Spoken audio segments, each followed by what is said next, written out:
All right, so today I spent a little bit of time together with a topic that I titled Trading Nightmares for Dreamscapes.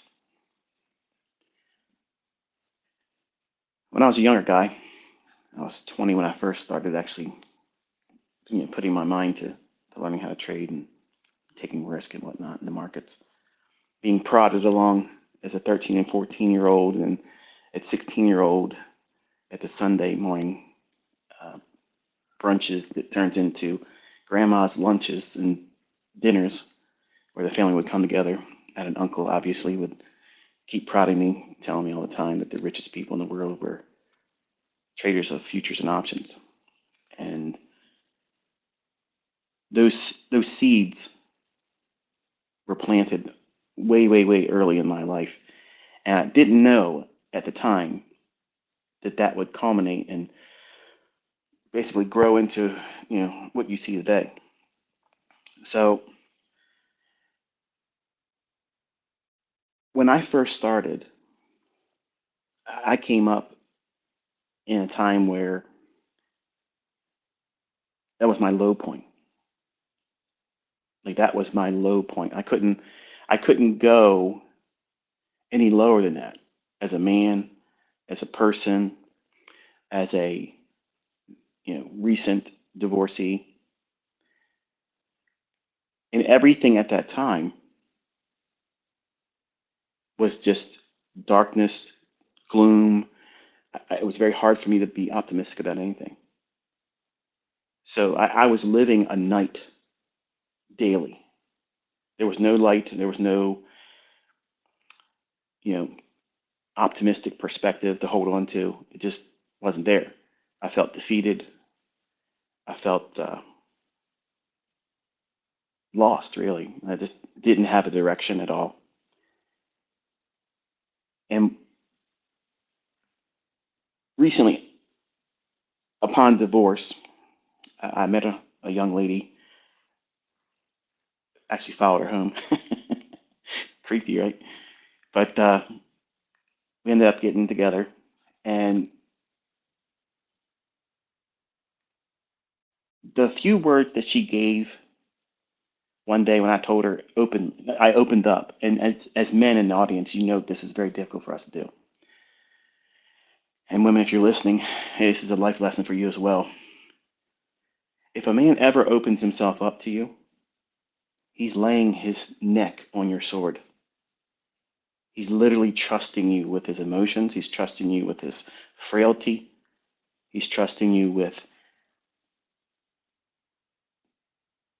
how you respond would destroy him, basically. And he sees value in you to the degree that he's willing to give this to you. And from a man's perspective, and every man in the audience right now, if you agree, just say, I agree, or that's on point. You're trusting this person to a degree that's way beyond fidelity, way beyond just, I want her to feel like I cherish her. You're trusting this person entirely with your being, where you're giving her this gift that you can't give to anyone else. This is only entitled to them. And I shared that with her. I was honest with her. I told her that I was brokenhearted. I couldn't imagine how this woman who I was married to, and I get some of you are probably thinking, what's this got to do with trading? It has everything to do with trading. Everything to do with trading.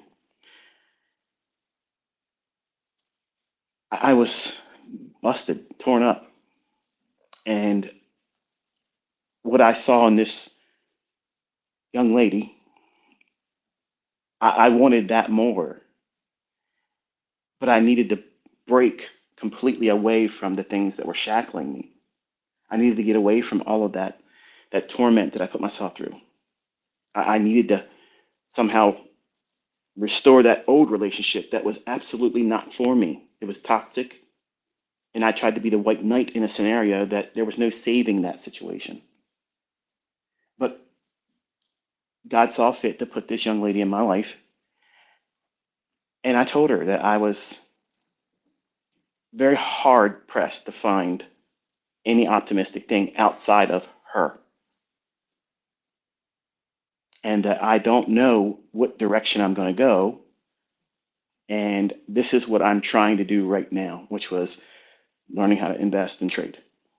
And I expected deep down inside that she wouldn't be all that interested or really care that much, but I felt that I had to give that to her.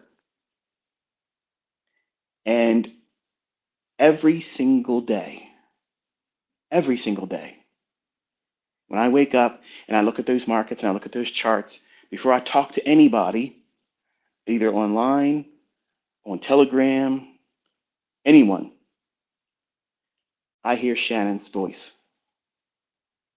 She said to me when I told her what I wanted to do, she said to me, and it didn't sound canned.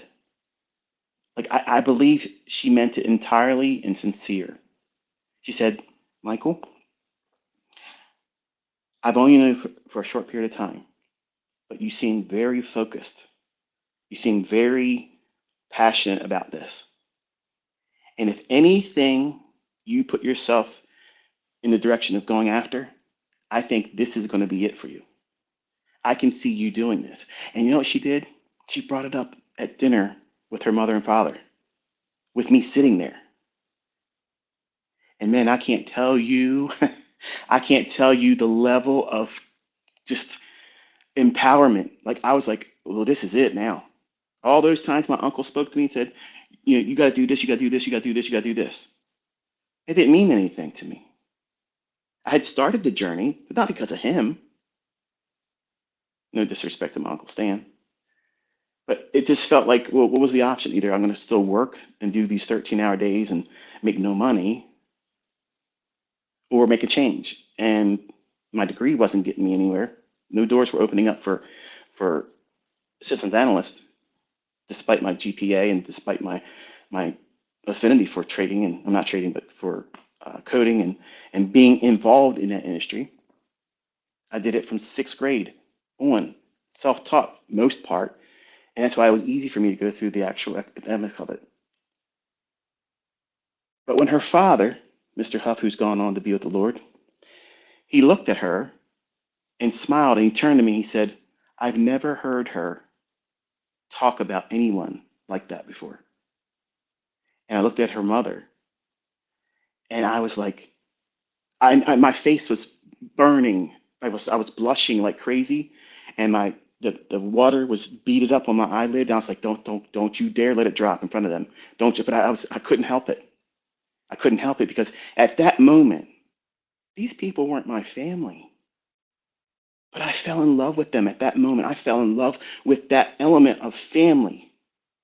I've never had that before. I've never experienced that before. And they sowed in me a seed of optimism that I carry every single day. Every single day. Now, obviously, Mr. Huffy's he's moved on. He can't see me in the natural. I'm sure he probably can see me now. And Miss Sharon, you know, Shannon's mother, she's never had the opportunity to see where I'm at today. And Shannon, unless she's aware of me online, which out of respect for her family, her marriage, and whatnot, I don't ever do anything to trifle in anyone else's relationship. But we eventually, you know, a year and a half later, separated, and no fault of anyone's. I just made a poor choice at the time, being insecure because of a previous relationship. I felt like it was too good, and if I didn't get out of it, at least I protected myself from her hurting me. And I don't believe she ever would have done it. And if I would have never met my present wife, I would like to think that I had a chance to get back with her. That's not me saying that I love her more than my wife. I'm just saying if you were to ask me and we were friends and we're talking, being honest, and that's something I'm doing here, I'm being honest with you. That young lady made a lasting impression on me because of her words of encouragement. And I can tell you to this day, there has never been another female, even my wife, that has ever said those types of deep reaching, lifting empowerment. Like it was like rocket fuel. It was like, I cannot fail now. Like I can't fail now. Like I know this is mine now. I know it's mine because she could have said, well, I'll believe it when I see it, because that's what my wife has always said in the beginning of our relationship. I'll believe it when I see it. I'll believe it when I see it. She came from a family that was disjointed, dysfunctional, and Shannon didn't. How you raise your children has a lasting impression on how they're going to be as adults. And it's a crazy paradigm when you look at the contrast of people that were raised like I was. I grew up in a broken home, dysfunctional, and it was very hard for me to see the pathway in front of me. I just know I wanted to get out of that. I didn't want to stay in that type of dysfunctional family. And trading seemed like that was the avenue, but I was afraid. I was afraid of doing it. And I needed to be encouraged because I felt like, if I'm telling myself every day at that time that no one's going to believe I'm going to be able to do this, if I'm saying that, and you probably have done this yourself, think about it. Maybe that's where you're at right now. You're thinking, nobody believes in me. Nobody believes I'm going to do this or be successful. And you know what? When you say that to yourself, just like when I said it to myself, that's a true statement. You weren't expecting me to say that, were you? It's actually a true statement. Because if you're saying nobody believes I'm going to do it, you're stating emphatically that you don't believe it either. Because nobody includes you. Think about it. Your subconscious is speaking, and your subconscious is always, always the truth. That's the part that you guard all the time. That's the part, young man, when you try to meet that young lady and have special time with her. I'm not talking between the sheets. You're trying to impress her and woo her and think, wow, this guy's a really nice guy. I want to be with him. You put on your best clothes, your best cologne. You get your hair done up nice. You make the greatest impression. And you don't want to do anything rude. You don't want to be in any way off-putting to her. Well, you gotta guard all these things, these insecurities that you have. And when you speak those things like nobody believes I'm going to do this, you need to stop that. Because I held on to that for a long time. I was living nighttime every single day. And you know what happens at nighttime. You dream, you have nightmares, and you have good dreams. And if you're like me, who studied it a lot when I was younger, you could have a lucid dream. A lucid dream is where you actually wake up in your dream and you realize that you're not awake in the physical, and you can do things in your dream that's neat. And one of my favorite things is flying. I'm afraid of heights, but in my dreams, I can fly. And there's lots of really good books on lucid dreaming if you want to look at it. I'm not going to try to teach lucid dreaming because I'm not capable of doing it. It's not something you can say, here it is, here's an optimal trade entry, here's a fair value gap. It's not like that. But it's something I journaled for a long time. And all the things that I used to journal prior to that moment, when Shannon said what she said, and that evening, that day sowed it in the annals of the future that I was going to be who I am today. Now, one could say, well, you didn't have a good relationship, you broke up. Yeah, I made a bad choice. I got too emotional about something, insecurities, and we broke up amicably. Like it was not a hateful thing. So how could you say that was a good thing? Well, I believe God placed her in my life at that time to encourage me because I needed it. Much like many of you probably turn to me when I do these motivational elements, where I try to ground you, shake you by your lapels, and remind you that this is normal stuff, folks. I'm not exempt to it. I'm not ashamed to say I went through these types of things either. I'm actually very thankful because recognizing those nightmares that I held on to, I chose to keep putting on that garment of sorrow, that garment of fear. What if I try really, really hard and I fail? That's what I was afraid of before I even told her, knowing that I still laid it in her hands and she could have destroyed me. She could have laughed in my face and said, what, what a crazy idea. You're going to be working like everybody else. And I was expecting that to happen because that's exactly what my family said. That's exactly what my friends said. And we like to think that, our family members, I mean, if I tell them what I'm going to do, they're going to encourage me like, yeah, heck yeah, that's the thing. That's it. That's the thing. I can see you doing it. Man, if you do well, could you help me too? That's what you want to hear, isn't it? That's exactly what you want to hear. But you don't ever hear that, do you? You're going to do what? You're going to do what? Hey, Phyllis, listen to this. Come over here. Tell her what you just said. You're going to do what?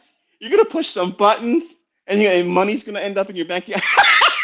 What did you just say to me? Come on. Come on. That's what happens, isn't it? And if you have not shared what you want to do yet with your family members, don't be surprised. That's what they do to you.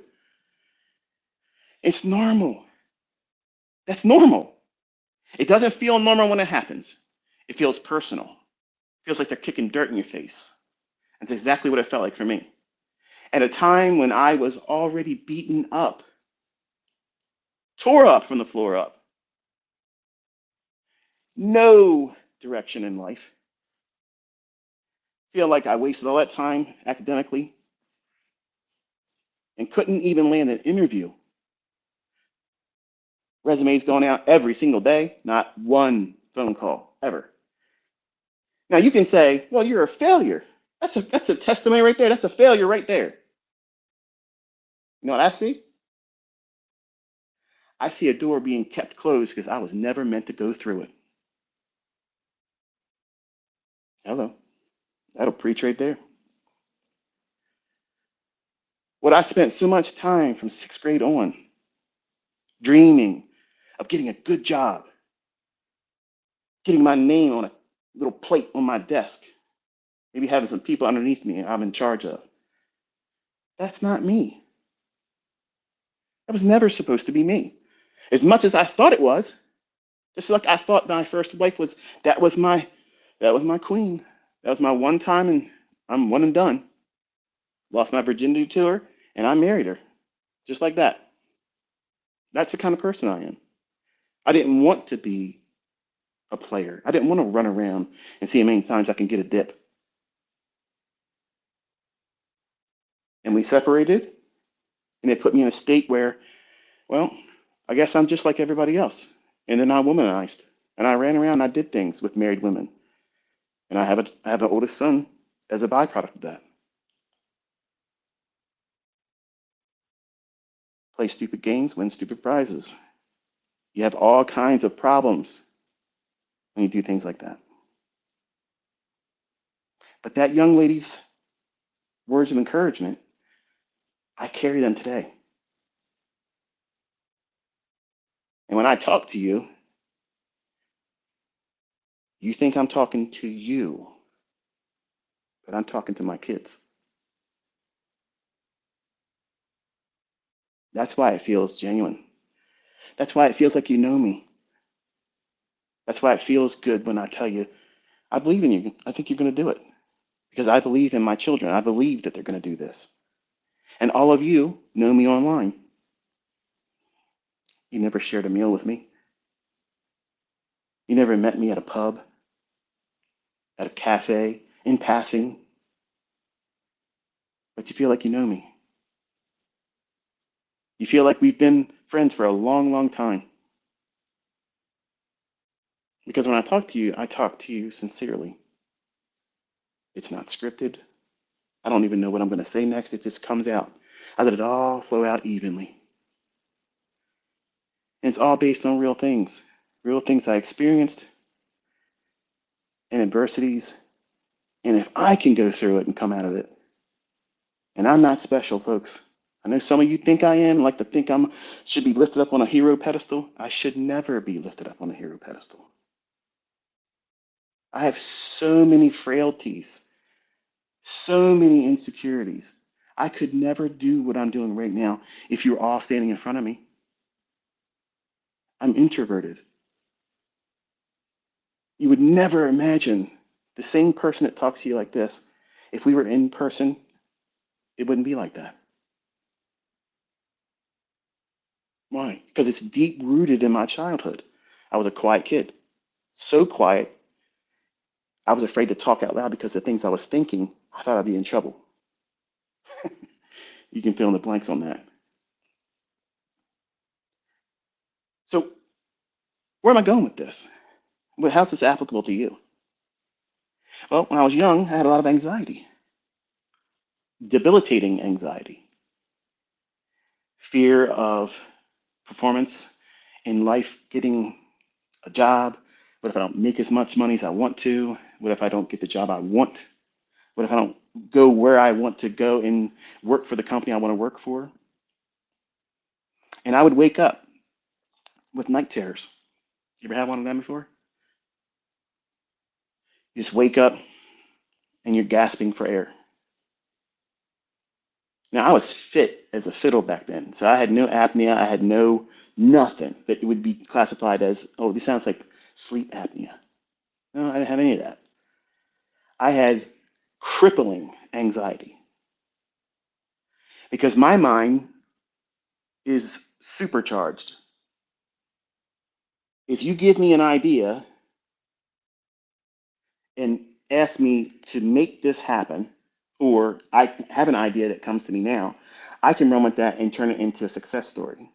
Back then, everything was a nightmare unfolding.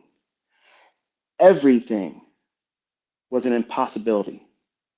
And I made sure of it because I constantly dwelled on this is probably going to end poorly. I shouldn't even bother doing this. Many times I would have ideas I would write down in my journal. This is what I think I should be trying to do today. And then what would I do? Run the other direction all day long. Never work towards it. Never try to do anything working towards that idea becoming fruitful or coming to pass. That's not procrastination. That's running away from it. There's a difference. See, procrastination is like when I tell you to back test. When I tell you, you're not going to learn the things I'm teaching you unless you literally go into your charts and back test them. It doesn't mean go look at what has happened today and say, yeah, well, oh, that was it. No, you got to dig through weeks and months of old news. So if you sit around and procrastinate like that, you're never going to get good at this. What I was doing as a young man was literally running from it. I wasn't just stationary saying, yeah, I'll get around to it eventually. No, I was terrified because I couldn't handle another failure. I couldn't accept another defeat. I was at my lowest point, and I guarded that very next thing all the time, expecting to walk through a door and see something like a murder scene. Well, I knew it was going to happen eventually. That was my mentality then. Diametrically opposed to what it is today. Instead of thinking back then, everything's going to be the worst case scenario. Everything is always bad luck. And that's why I don't believe in luck. That's why I always snub my nose at luck. Okay, because in trading, there is no luck. It's just decisions, and that decision was correct or was incorrect. It doesn't mean that your model is broken or doesn't work if it is incorrectly done. This means that you, as the operator, you made an error. Correct it. Don't do it again. Don't repeat it. It's a binary response. If this happens, then it's this. And every time I make a losing decision, it's mine. I own it. Now, back then, if something bad happened to me, well, this is the person that probably caused this to happen to me.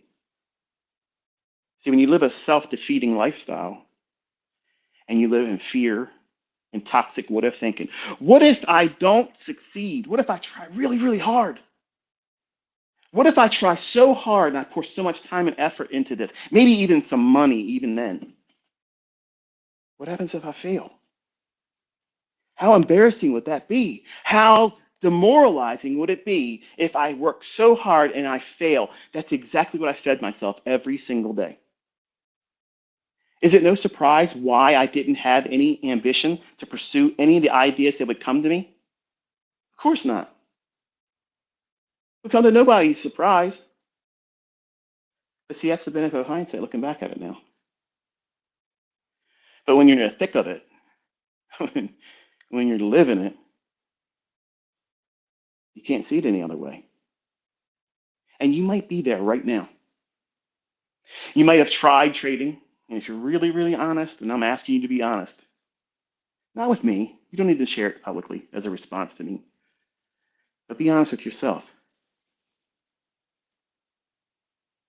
Did you rush it? Did you put a little bit too much on your plate, more than you can handle by trading with real money before you should have? Did you try to pass combines before you even knew who you were? The things that make you tick, the things that hold you back, but you don't think it's that. Did you rush it?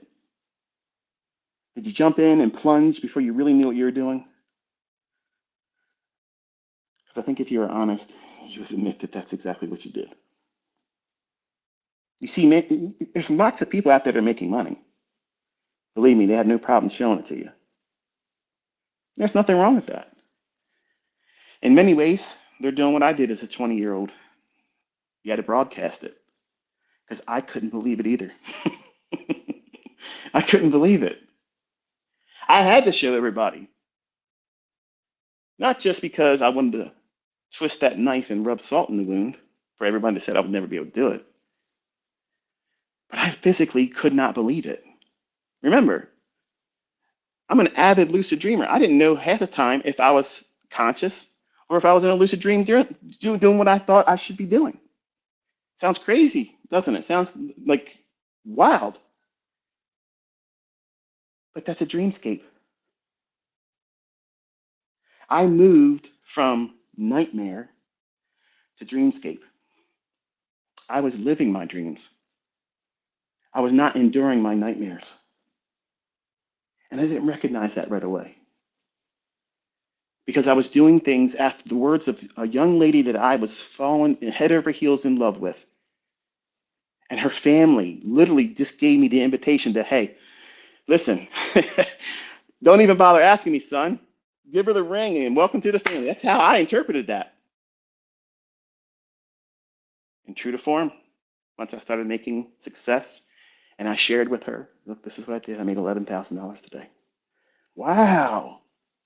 Now today, today's terms of trading, $11,000 is nothing, right? I mean, nobody cares about $11,000. What are you gonna do with $11,000? You can't even buy a small economy car anymore. But back in 1993, walking out of the movie theater, holding her hand, we just walked out and saw the movie The Crow, Brandon Lee. Dark movie. I liked it. It was awesome. She didn't care for the movie too much. And I said, this is the greatest day of my life right now. Up to this moment, this is the greatest day. I just got to share time with you, watched Brandon Lee just go crazy in a movie he died in. It was epic. It was awesome. The soundtrack was awesome. And I made $11,000. And she was like, what? No way. Are you crazy that you made that just today? I was like, well, it took 3 days to get to it, but I did. Yeah, here it is. I told you. Now, here it is, gentlemen. This is exactly what we're listening for. When you're talking to your ladies, when you're talking to your girlfriends, your wife, your spouse, your significant other, ladies, listen, this is what we're listening for. This is how you wrap us around your finger. You want a man to stick with you and not run around on you? You want a man that's going to say, you know what? I don't need to get a dip anywhere else. I got everything I need right here. Because listen, ladies, you might think you got something special between your legs. Everybody's got that same thing down there. And men, you got the same thing too. It's how you walk with it. It's what you do when you're not using it. And men, give me an amen if it ain't like this. This young lady literally confirmed what she said the first time. I believe you're going to do it. I believe you're going to do it. If there's any person out there that's going to do it, it's you. I haven't known you that long, but I can tell you are very passionate about this. She knew I was studying all the time, all the time. What is that? What's that radio you're holding? I said, it's not a radio, it's a Cortrek. It tells me what the price of soybeans and corn and live cattle, high grade copper, all that stuff. It tells me what the prices are right now. And she's like, you know what that means? It's like, well, I'm learning. Yep, that same guy you hear now talks like he knows everything, right? I was vulnerable in her hands, and in her presence, I was vulnerable. And she said, I told you you would be able to do this. Man, I don't care. I could have made $1 million on that trade. Those words meant way more, way more. I could have ran through a fucking wall. I was like Superman.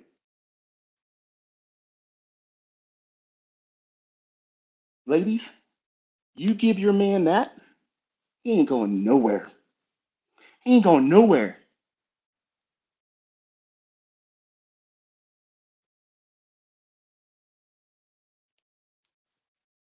And that fueled me. I want to do another one of them. And I don't want to make a mistake. So what was she doing? She was being my accountability agent, the person that held me accountable. Because she would ask all the time, how much did you risk doing that? How much did you spend to do that? See, in her mind, that's the only thing she understood. It cost you something. What was the cost? And I realized that if I take wild, reckless risks, and I'm trying to start a family with this woman, I'm going to give her my name because I eventually proposed to her. She said yes. Her parents were ecstatic. It was great. It was great. I took her to Harbor Courts Hotel, and there was two restaurants in there, and they were both five-star restaurants. Took a limousine ride down there and proposed to her. And I was scared to death, man. I was scared to death. Not because of what she was going to say, because she already told me she was going to say yes, because I couldn't wait. I told her. She came over to my aunt's house, who I was living with at the time. I said, listen, I want to move out, and I want you to be my wife. And she's like, what? I said, don't worry. I've already asked your dad. He said it's good. She's like, what? Oh. I said, yeah, it's got it all planned out. We're going to go to Ruth Chris. I rented a limousine. She's, why'd you do this then? And she started laughing at me. I said, because I can't wait. I can't wait. I want you to know how much I want to be with you, how much you fulfill me, how much encouragement you provide to me. Ladies and gentlemen, isn't that what you want in a significant other? My life, every day, was writing love letters and love notes and hiding it in things that she would find it underneath a couple layers of socks, in between her books because she was going to Village Julie for business management. And every Friday, I alternated 12 roses being delivered to her house. So her parents saw it every other Friday, and her coworkers saw it every other Friday. I I swooned and just did everything. I was Mr. Romantic. Why? Because this woman gave me everything. As a man who needed encouragement, she gave me lightning in a bottle. And I wanted to impress her. I wanted her to feel like she could trust me, and it kept me from taking reckless, crazy risks.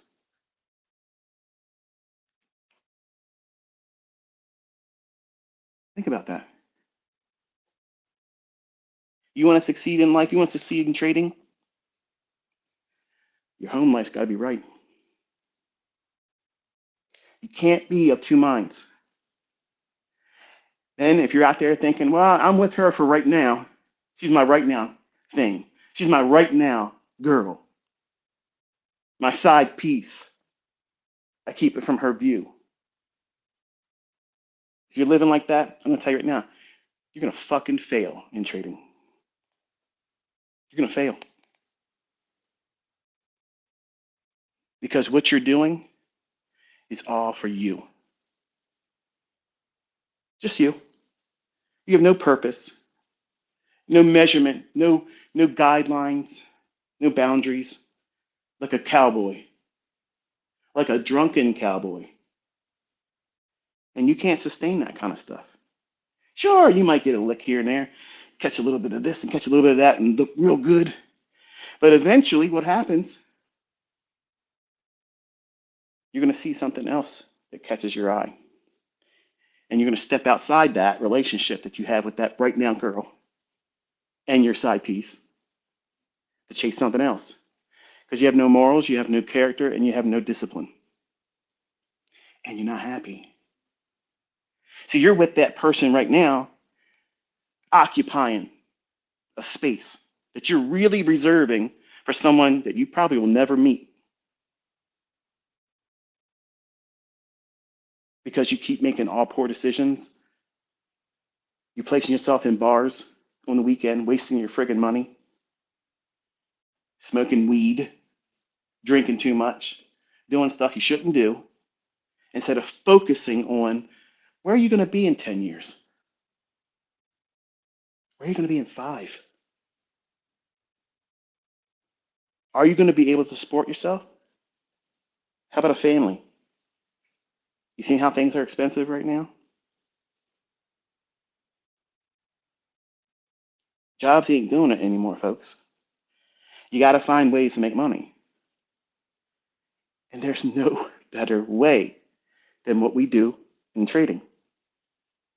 You can write your own check, but you can't do it if your head's not right.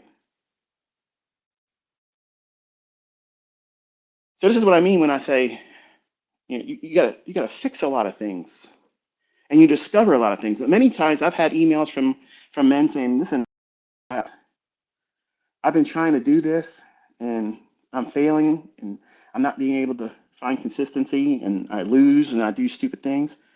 And the first question I ask them all the time is, "How's your home life?" Well, I'm with somebody that doesn't believe in me, and I'm trying to impress them and try to. Right, there you go. There's your problem. That's why I was messing up.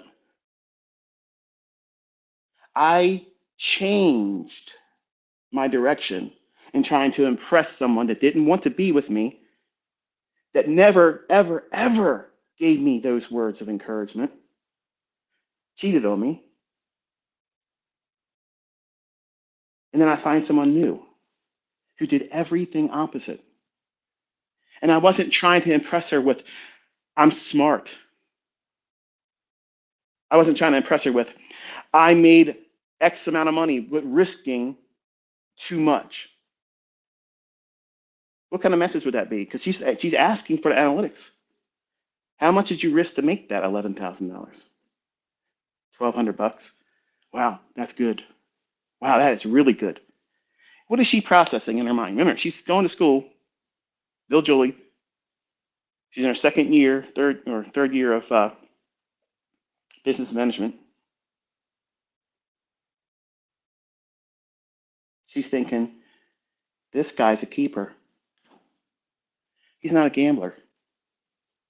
He's not recklessly plunging ahead So if I got with him, he's not going to lose the mortgage, lose the house, lose everything.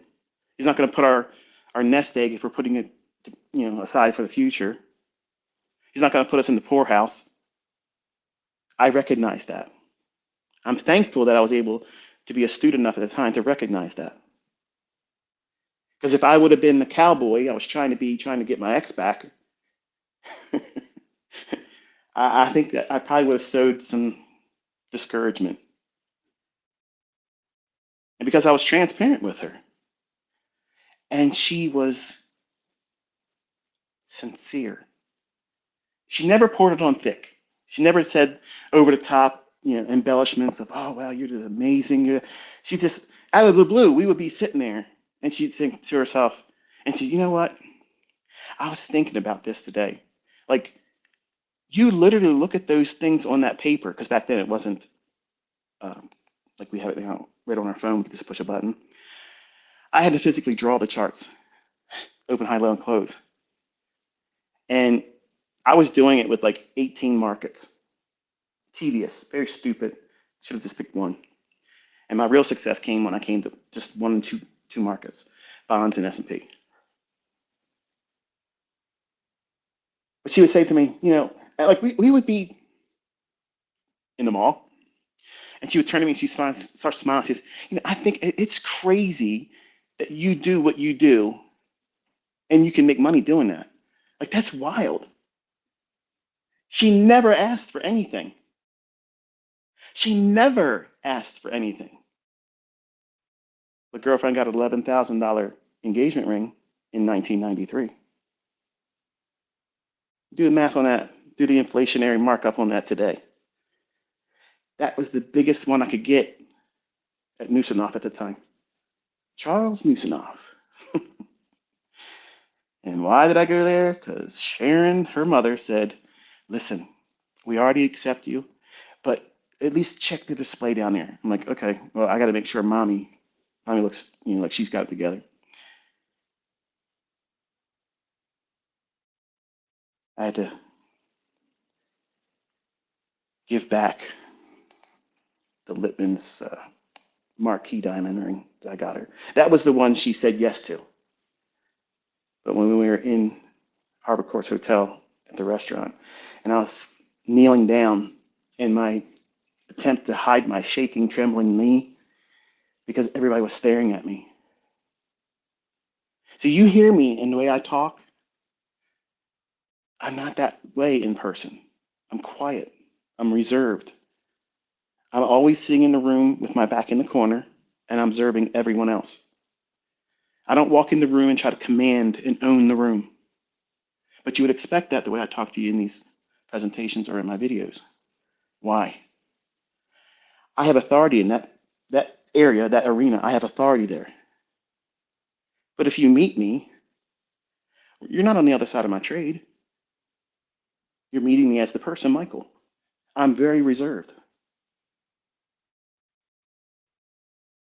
But when I was on my knee proposing to her, I was scared to death because I saw everyone else looking at me. And I was thinking to myself, am I lucid dreaming right now? Or is this real? Because if it's not real, I don't want to wake up. That's how good it was. And I was afraid that they could see inside me and see all the frailties of me being afraid that I would lose this at any moment. At any moment, this would all fade away. Could they see that in me? Could they peer into my soul and see the underlying fear of me not having this anymore? I didn't want to lose it. Making money, secondary. Securing a life partner that believed in me, that literally told her friends when I met them, this is my boyfriend. And then eventually became, this is my fiance. Oh, yeah? How you doing? So what do you do? She finishes it for him immediately. He scribbles on charts and money jumps into his bank account. And her girlfriend Ginger was like, what? I was like, well, it's a little bit more involved than that, but it's a that's a nice way of being an icebreaker. And then it was a very easy way for me to open up because otherwise I would not talk. And she knew that about me. What did she do, man? She tapped into my strength. She didn't put me on a spot and embarrass me. Ladies, that's a lesson for you. And it allowed me to come out of my shell. And so much so that I was out on the dance floor at Partners, which is a bar that no longer exists in Maryland. That's how far she took me. And I didn't drink, okay, but Ginger, her girlfriend, and Shannon were both grinding on my thighs, and all the other people in the room were all just dancing around too. And I'm thinking to myself, how did I end up here? Like, this is crazy. I never went back again. I told her, I said, listen, you asked me to do that with you. I went, you can clearly see that's not my element. But Ginger and her boyfriend and her friends invited us out. So I wasn't permitted to sit on the bar stool and drink Coca Cola only.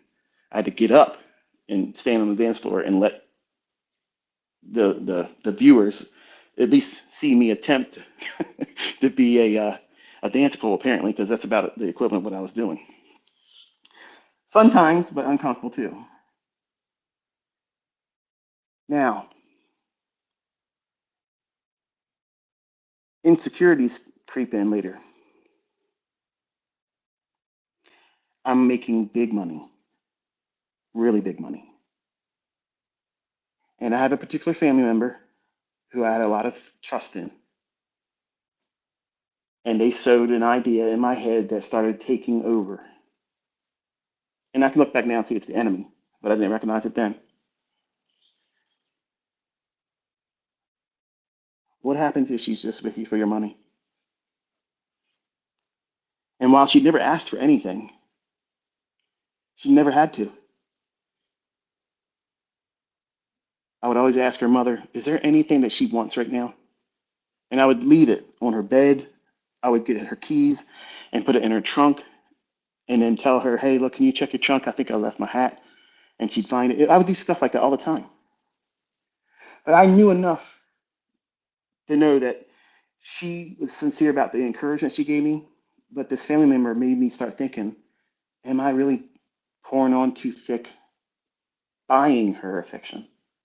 When she had already given it to me beforehand, I lost sight of that. What was I doing?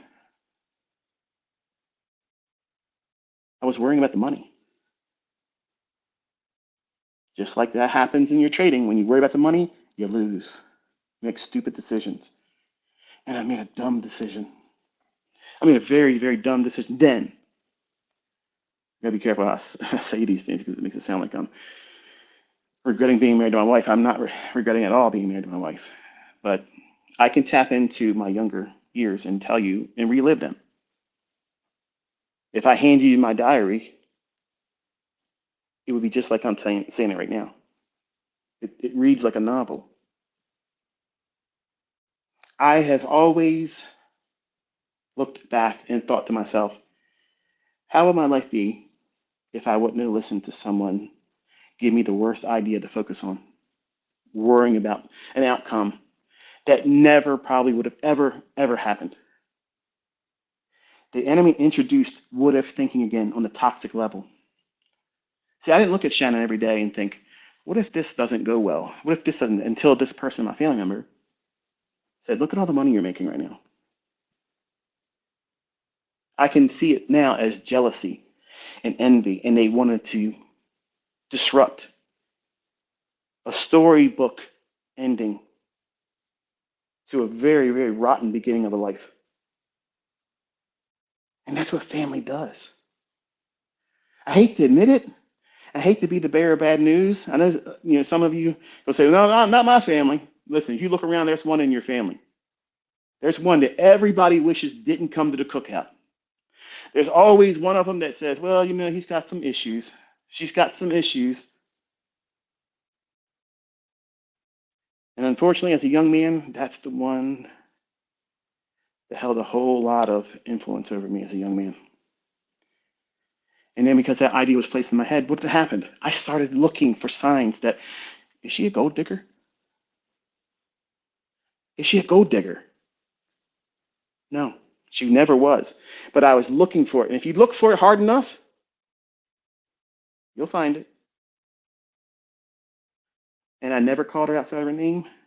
I was never rude, but I just told her, I said, I don't think this is going to work out anymore. And she was upset. She cried like crazy. Like, I didn't do anything. I know you didn't. You didn't do anything. But I can't do this anymore. And you know what she did, guys? Listen to this. She gave me my ring back. Ladies, you're laughing right now, aren't you? Ain't no way I would have gave it back. That's mine. That's mine. And I didn't ask for it. In fact, I told her, I said, I didn't ask for the ring. And I gave it back to her. And she goes, it's mine if you give it back to me with your name. And if I don't have your name, I don't deserve the ring. I'm going to tell you right now, my wife today would have never done that. And that's not a knock against her. But I'm just telling you the stark contrast. And that was my last sign I was making a mistake, and I still didn't see it because I was worried about the money. I latched on to bad experiences. My previous wife left me, and I didn't have anything, just a promise that I'm going through school, and when I get out, we're going to do good. Now, I wasn't trading then, wasn't even trying to trade. But I was trying to have her believe in me, and she didn't. And here's this young lady who I followed home, drove up and down 2 o'clock in the morning to 4 o'clock in the morning, trying to find where her car was, and then left a note with her brother for her to call me. And we got together like that. That's crazy town, ain't it? And she says, if you give me your last name, then I deserve the ring. But because I'm not getting your name, I don't deserve the ring. Now, that was the beginning of just total craziness. I was back in that middle of the sea without a rudder, no sail, and regretting. And she got with someone else, so I couldn't go back to her. And here I am, looking at these charts, figuring out what am I going to do now. And I lost my support structure. I lost my accountability agent, the person that kept me in line. And I started pursuing stupid stuff, doing this and doing that, recklessly doing this, and listening to some goober on the internet, wasting money. Even tried to do Larry Williams, eventually trying to take his S&P signals on his 900 number. I never made money doing it. I couldn't afford the stop loss he was using. I thought I could. I was like, well, I won't risk that much. He's good. He's good at trading. His stop loss ain't gonna get hit. So I would do like 1/4 of what he's risking, and I'd get stopped out or scared out of it and get out of the trade. So I never made money. I was doing all the wrong things. And I went back to nightmare, nighttime, anxiety,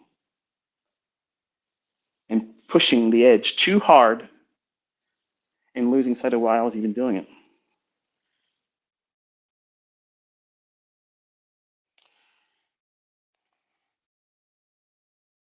Until I tapped into what was doing the best in terms of keeping me on point. Positive self-talk. I would tell myself, think about what she said to you and look how the effect it had over you. And I learned to do that practice of self-talk. I would tell myself, there's no emergency. See, anxiety comes when you're trying to live up to everyone else's expectations or wants on their schedule, on their timing. Folks, you're never going to be comfortable in that situation. You're never going to be satisfied because you're trying to live your life to please other people instead of finding someone that's in love with you as you are. You don't need to change. You don't need to outperform what they fell in love with. And I found myself trying to do that with Shannon. I wanted the top, everything. Always had it, always better, always better, always better. And her girlfriend, Ginger's boyfriend, hated me. He wanted to beat me up. Now, to be honest with you, I would spin kicked his fucking ass and knocked his ass out then. But he wanted to fight me because his girlfriend was telling him all the time, "Why don't you do that?" And now it's like, oh shit, here it is. I'm in deep water. So I became a toxic thing around them when I wasn't doing anything except for trying to do what I felt I needed to do, which is outdo what I ever did before to impress and make Shannon realize how much I love her and how much I'm pouring into her.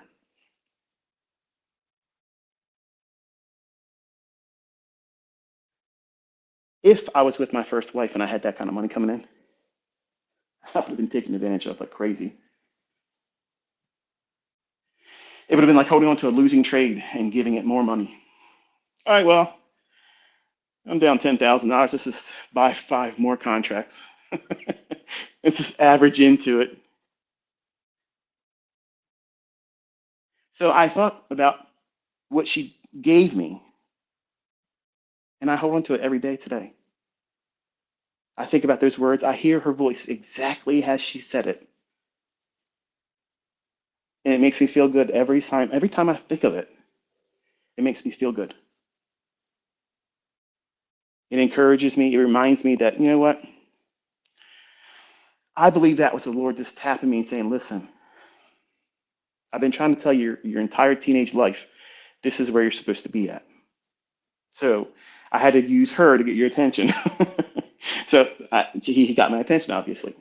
I didn't handle it well, mismanaged some of it, but I changed my perspective to stop dwelling on the nightmarish aspects of life and focusing on the dreamscapes. Being highly organized, very, very, very detail oriented, I started changing the way I did my journals. See, in my life journal, I would close my day and be like, man, I had such a wonderful day with Shannon. I had a wonderful day doing this, this, this, and Shannon was always in the middle of it. Contrast that with my trading journal. It was like, man, I effed this up. I don't know why this isn't working. Why the F am I doing this all the time, losing money on this type of setup? Why did I chase that? Why did I go in there doing too many contracts? I should have never listened to that article in Commodity Magazine. What was I doing? Constantly beating myself up. So what's my subconscious going to do? Well, I only find happiness in Shannon. And I'm not happy trading. I'm miserable in trading. So what happens? When I put a trade on, am I going to feel good and empowered? No. I don't have Shannon anymore. My support structure is gone. So I had to replace her words of encouragement and accountability aspect with my trading journal. And everything was a dreamscape in that. Sure, I probably lost a trade. Probably went in and tried it again, still lost on that one. But I would go in and say, you know what? I'm thankful that I had this opportunity to learn two lessons today that cost me money. So there's value behind it now. I had to pay a price for this information. Now you can bitch and kick and scream and say, I don't want to lose. I want to find a model that never loses. Let me tell you a secret, okay? If you're writing things down, write this down.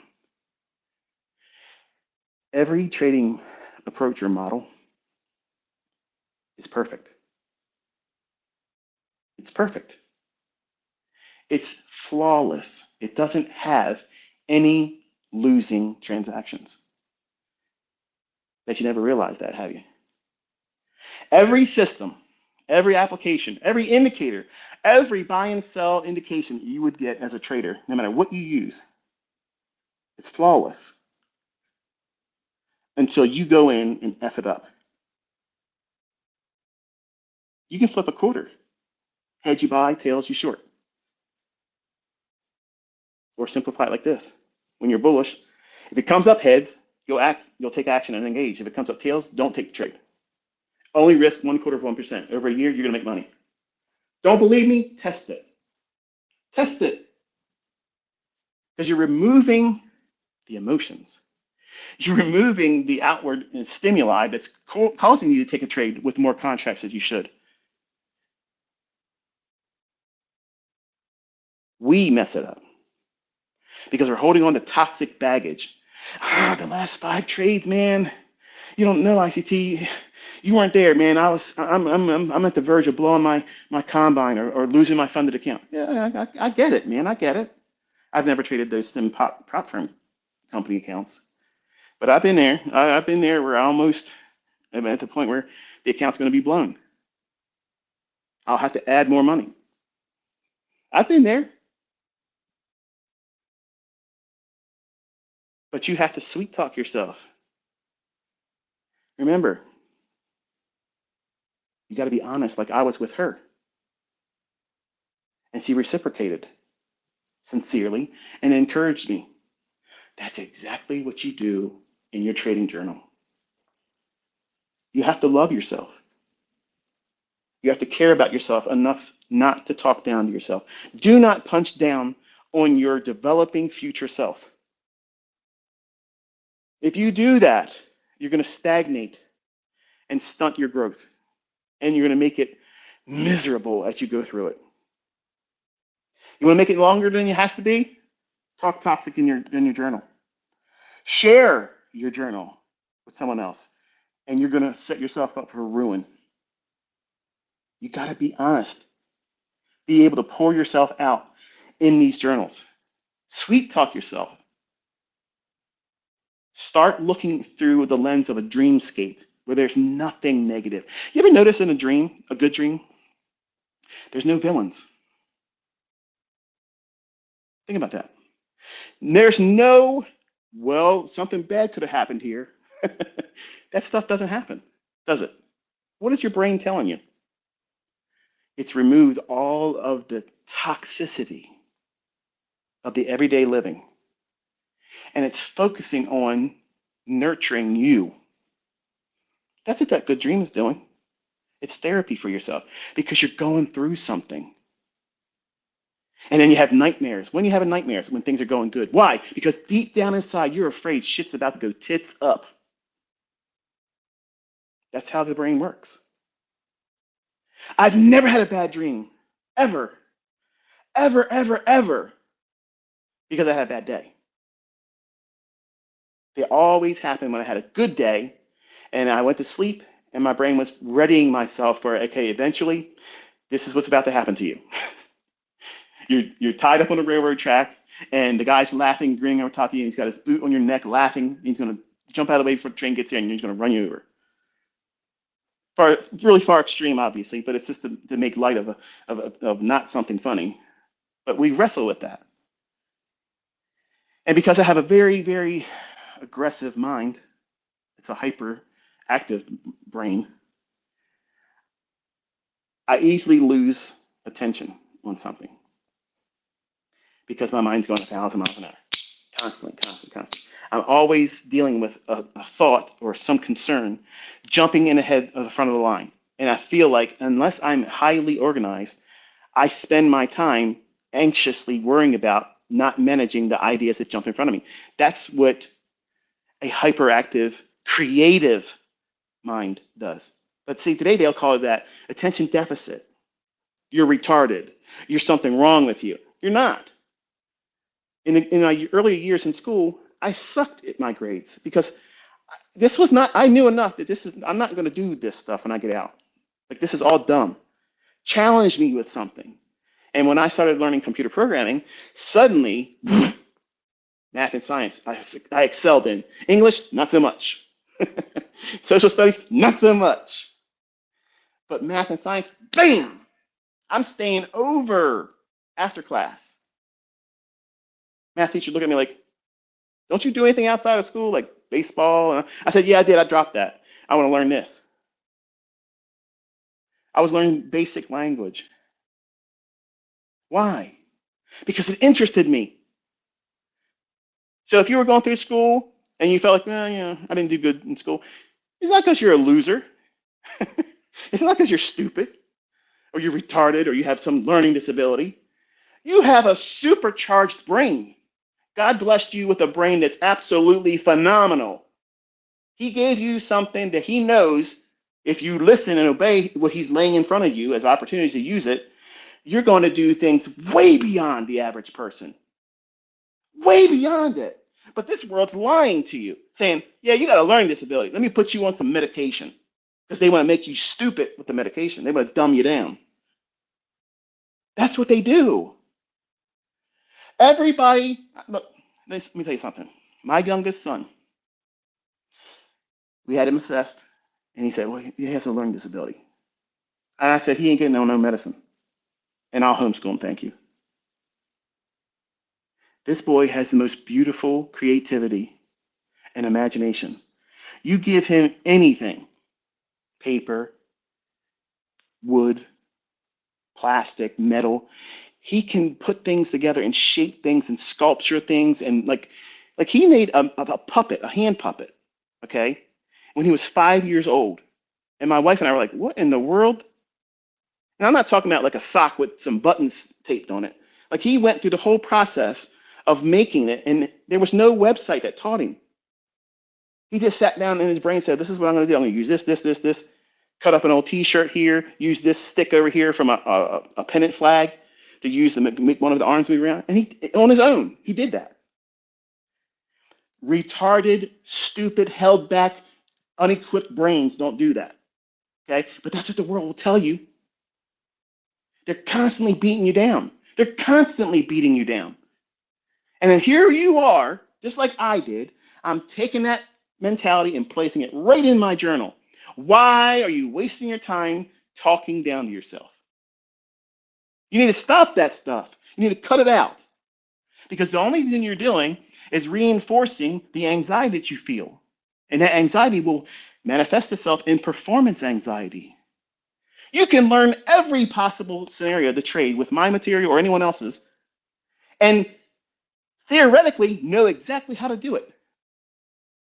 But because you're holding on to things that are toxic, but you won't admit it, you won't say, yeah, I'm doing that. Why? Because you're in love with the normalcy of it.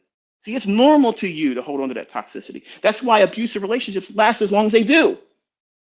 Because they lie to themselves. You know what? I probably don't deserve anything better than this anyway. At least I'm getting fed. At least I have a roof over my head. It could be worse. I could be homeless. And we do that same thing. We rationalize the poor excuse of studying, the poor excuse of back testing, forward testing, tape reading before we actually put real risk behind the trade.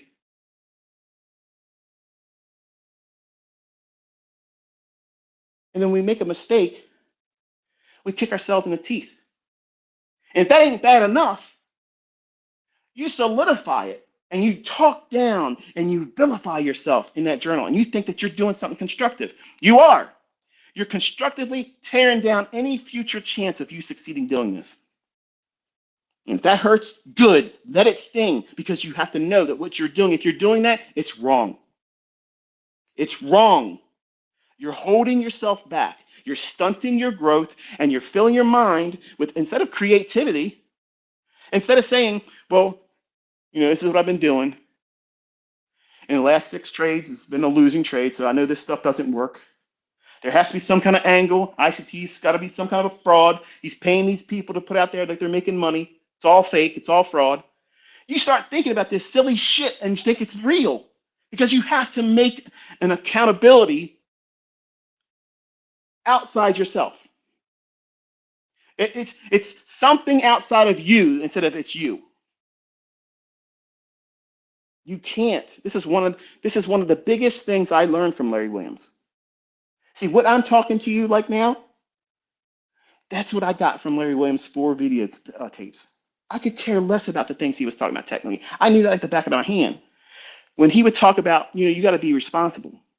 You got to be personally responsible. Like he was Uncle Larry to me. Like that man still holds hero status to me. And I know I preach against hero stuff, but not on the level of worshiping online. Okay? I don't want anybody treating me like that. I don't deserve that. And no other man deserves it either. And Larry doesn't either. But I needed a father figure. And I tapped into his speaking points on how I'm supposed to account and be responsible, because I wasn't responsible before that. Trading forced responsibility, because I was a very stationary person. introverted. And an introverted man with an extroverted girl that got married way too young for all the wrong reasons, that's a doomed that's a doomed relationship. But because my heart was poured into it, I didn't want to let go of it. Just like you don't want to let go of what you think is normal. It's normal for you to wake up every day and feel, what if something bad happens sooner than I thought? It's funny when you think about it said like that, isn't it? But that's exactly what you do. Yeah, well, I woke up feeling like I want to take a trade, but I wonder how fast I can blow this account today. That's exactly what you're thinking. That's exactly what you're thinking deep down inside, right before you push the button. And you're hoping that somehow you're wrong. That's your trading model. I hope I'm wrong today. Click. Well, I wasn't wrong today. Woo! I love being in normalcy. Better get some more money. Hope they do a discount. What's that new code for the prop firm again? I'm not making fun of you, folks. I did this with real money. That's way more painful. Way more emotionally destabilizing, demorally miserable. And I wasn't making a lot of money back then.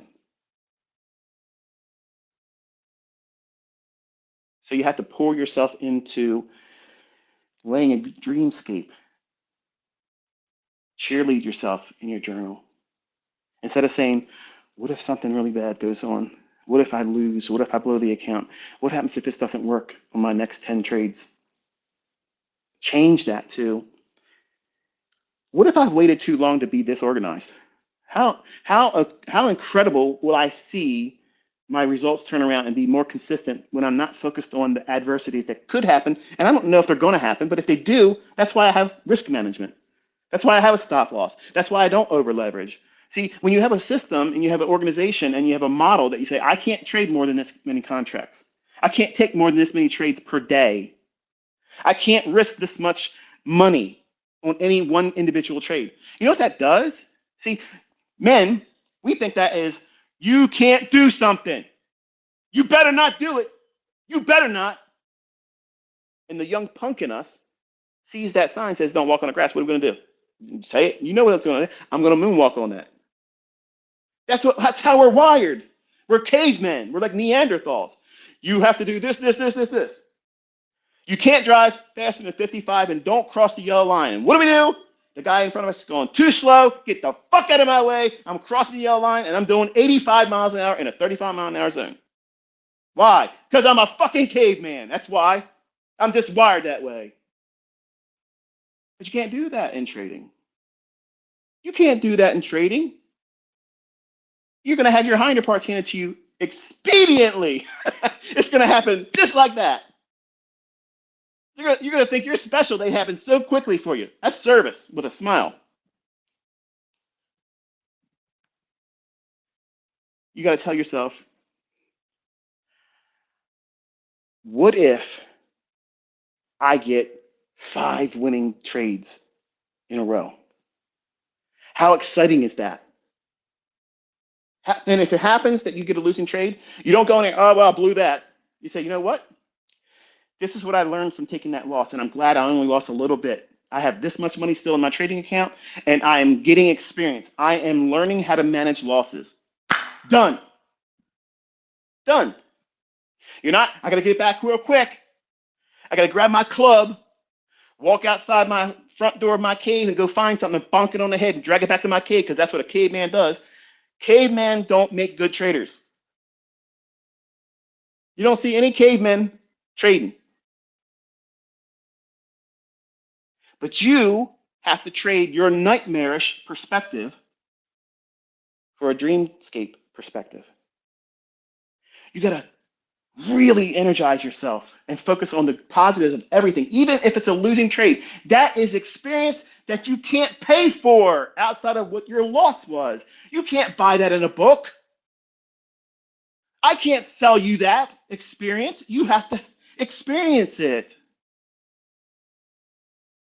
No one can make you better by having the idea instilled in you that you're never going to have a losing trade. But the people that are doing the best in this industry are the ones that are going to be upfront and say, you know what, here's what's going to happen to you, okay? You're going to feel like you're ready to do it before you should. And you're going to make the mistake. Everybody does it. I did it. I rushed in there.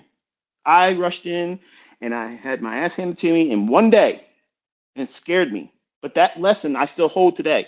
It taught me that even though I was wrong, somebody made 50% of my trade. What it cost me for that option, they made that in sleep. It woke up and the option value was in half. Fire sale. See you later. Thanks for playing, Michael. That scared me. And the initial fear transformed into, wait a minute. This is a net sum zero game, Linda. The bottom line is this. If you're losing, somebody else is getting that money. So who's getting it? The person that was right. So I changed my perspective to what happens if I lose again? What happens if I blow another account? What happens if I'm wrong all week long? What if I'm wrong in the direction? What if I pick the wrong grain market? Because back then I was trading grains, soybeans, oats, corn, wheat.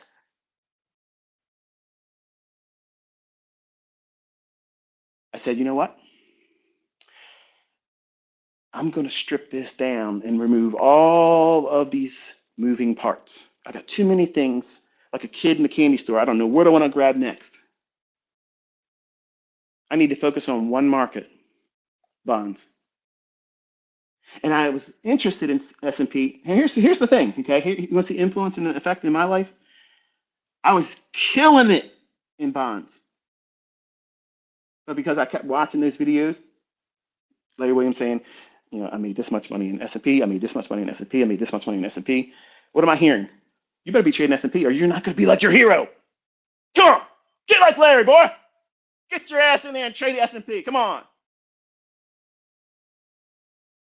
And while it only had a very small range daily, a couple handles daily, your average stop loss is many times greater than the average daily range back when I was trading the S&P. It's like we're cussing and pissing a fit if you would have saw what that volatility was like applied to today. Like you don't even know like how good you got it right now. Like you have no idea how good you got it. Ask somebody like Larry Williams, who's got, you know, a decade more experience than I do, and I lived those years, and he lived them before I did, and he's traded that market more than I have and longer than I have, with more contracts than I ever did. Think about that. I guarantee if you asked him, what's the volatility like compared to today and when you were trading in 1987, in 1990, up to 1995, the volatility was really, really, you know, constricted. But you can find setups. And today, you have the gift. You have the gift of what we prayed for. We prayed to the illusionary gods of the market back then. Please, market gods, let this market move 10 handles today. It wouldn't. But the bottom line is we would do it. We had these problems of if you know talking to the screen, talking to the charts, talking to the TV, FNN, Financial News Network. It's later became CNBC, I think it was. If someone said something bad about the market you're in, shut up, you so and so. You're gonna make the market go down against me. Come on, man. I've been there, but I don't do that now. Why? Because somebody else's opinion, in my opinion, is wrong. Everybody else is wrong. Why do I think that way? Is it narcissistic? No. Outwardly looking at me, it sounds like a narcissist. It sounds like this guy is full of himself. Well, that's true because I've filled myself up with positivity. I'm so sugary sweet with love of myself that nobody's bringing me down. It's not going to happen because I did this to myself for years, for decades, feeding positivity in my journal. It's like a superpower. You see it, I'm online. Somebody comes and talks smack to me. I'm out there on X. Nobody, I'm not hiding from anybody. But somebody comes at me, I'm immediately, bam, right back in your face. Give it to them. And that's really why I'm on X. I can't put it down. I'm so addicted to just slapping them around. I just love it. But If I'm going to be there, I might as well, make it a carnival-like atmosphere and share some stuff too, right?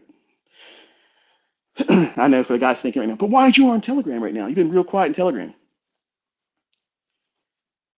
Well, we were in a big move this week, so Daddy had to take care of things, and I didn't want to mess it up. And the volatility is too high, and there's too many of you that are brand new. I don't want to say something and influence you in a time when the market could absolutely take your head clean off. So I moved to what? The higher time frame. So you still got what I told you was going to happen, and you've seen it. But if you wrecked yourself, you did it to yourself, because I was not in there calling 1-minute candlesticks where you could have been influenced by me. That's responsibility. A 20-year-old me on America Online, we would have been in there with cowboy boots on. Woo! Let's stomp around in this. Let's get it on. Let's get mud on the tires, baby. Now, 53 years old this year, a little reserved. I understand that, I felt like I was addicted to crack of looking at everything on the marketplace when I was coming up. If anybody was talking about the market, I don't care what they were talking about. Bollinger Bands, all that silly stuff. Moving average crossovers, point and figure charts, whatever it was, I was there listening to it. I was like, keep talking, baby, keep talking. It's like pillow talk. Now, what I try to do, and unfortunately other people from other, I guess, persuasions of trading, they don't like me because I basically say everything that they're doing is wrong. And that's me staying kayfabe. It's like in wrestling. I'm always in character. Always in character. Meaning that if we're going to talk the markets, we're going to talk the markets on my terms, because every one of you don't know what the fuck you're doing. You're all lost. You don't know what you're doing. So I don't want to hear your opinion. So if we're going to talk about the markets, we're going to talk my language, and I'm going to do most of the talking. It's not a discussion. You can ask me a question, but you're not teaching me anything. You're never going to teach me anything. And I've done that to myself, where I've basically mutated into this. You can't even touch me. You can't even get on my plane. You can't even do that. I had to do this to myself because I was not mentally equipped. I was not confident. I did not have any optimism as a young man. So I had to feed myself that. Just like anybody that works out, you can go to the gym all you want, but if you're eating Twinkies and fucking Ho-Hos, you are not building muscle. Okay, you're not doing it. You're not washing it down with a Diet Coke and thinking, well, I'm saving some calories. You're doing nothing for yourself but wrecking it. So I had to feed myself good nutrition and had to cut out all the junk food. That means everybody else's bullshit, everybody else's opinion, all that stuff. Everybody else's stuff is junk food to me. I don't eat candy bars. I don't drink milkshakes. I don't eat Ho-Hos and Twinkies. I don't do that stuff. I have a very bland, plain diet. It's not very elaborate, and I don't use a lot of spices either. And that's how I want my market discussion. It's what I put on my plate. I don't care to know what you do in your market. I don't care how you trade your market. But if someone wants to talk about their adversities and how they overcame them, a la Street Smarts, I'm sorry, not Street Smarts, Market Wizards Volume 1 and 2. After 2, everything else went to shit. But those two books are great. Great. And I tapped into those, not because they taught anybody how to trade, and I've said this before, but because they shared experiences. When Kit would do his ICT concepts, I don't know what it was, something, there's a name for it, he used to call it, where Tanya and a number of other online Twitter or personalities that have grown to be, pillars now. You all see them now. I love tapping into that and listening to them. I felt a little uncomfortable because they put me in the spotlight too much, and that's why I don't go to many people's live streams and make myself known, because it ends up becoming, oh, it's ICT, and then it's disrespectful. But I loved listening to other people's experiences, what they're going through, and sometimes you could hear them weeping in front of you. You know what? I fucking love that. Not because they're feeling pain or misery or discomfort, but because they're being fucking real, genuine. They're not out there taking fucking pictures of their fucking plate with some bullshit food on it, running around. Hey, buddy, here, take your phone. I'm gonna walk to my car. Watch this.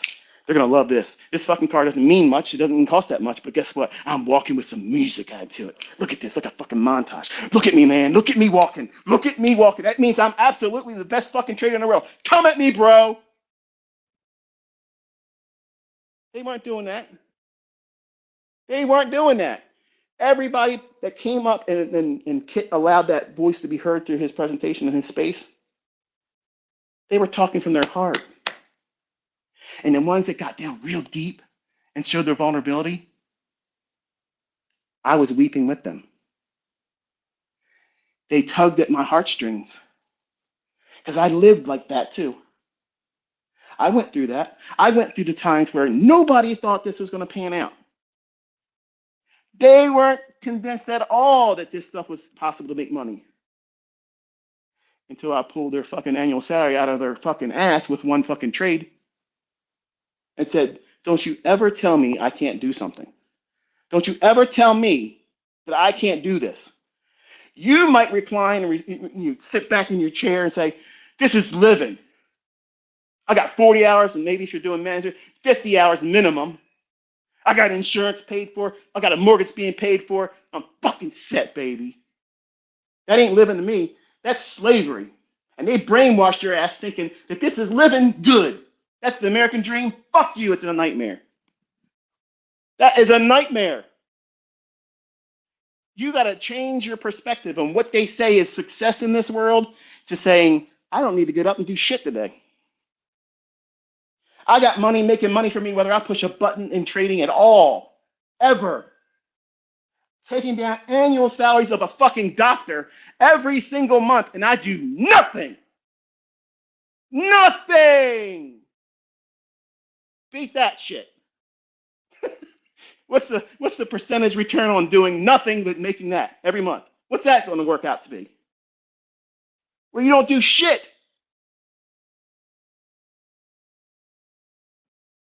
If you let these people, whether they're family members or friends or online people, talk down to you and you take that in, if you absorb that and you let it affect you, you're laying down.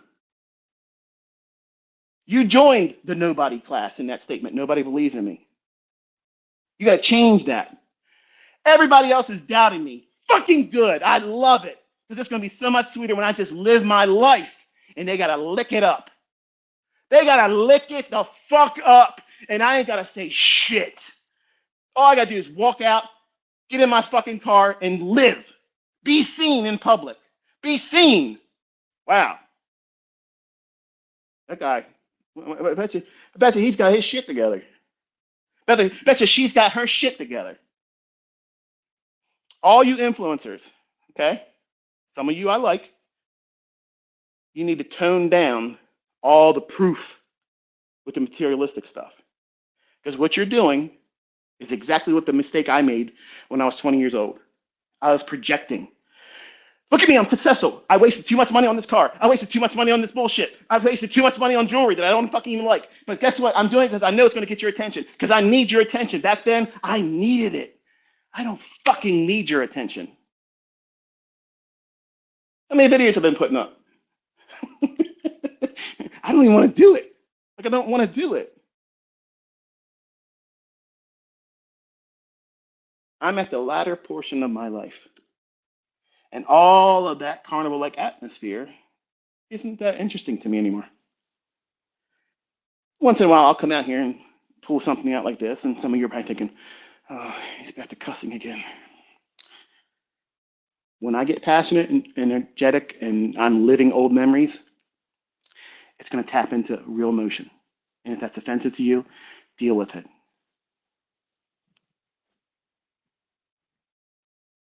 You got a choice, folks.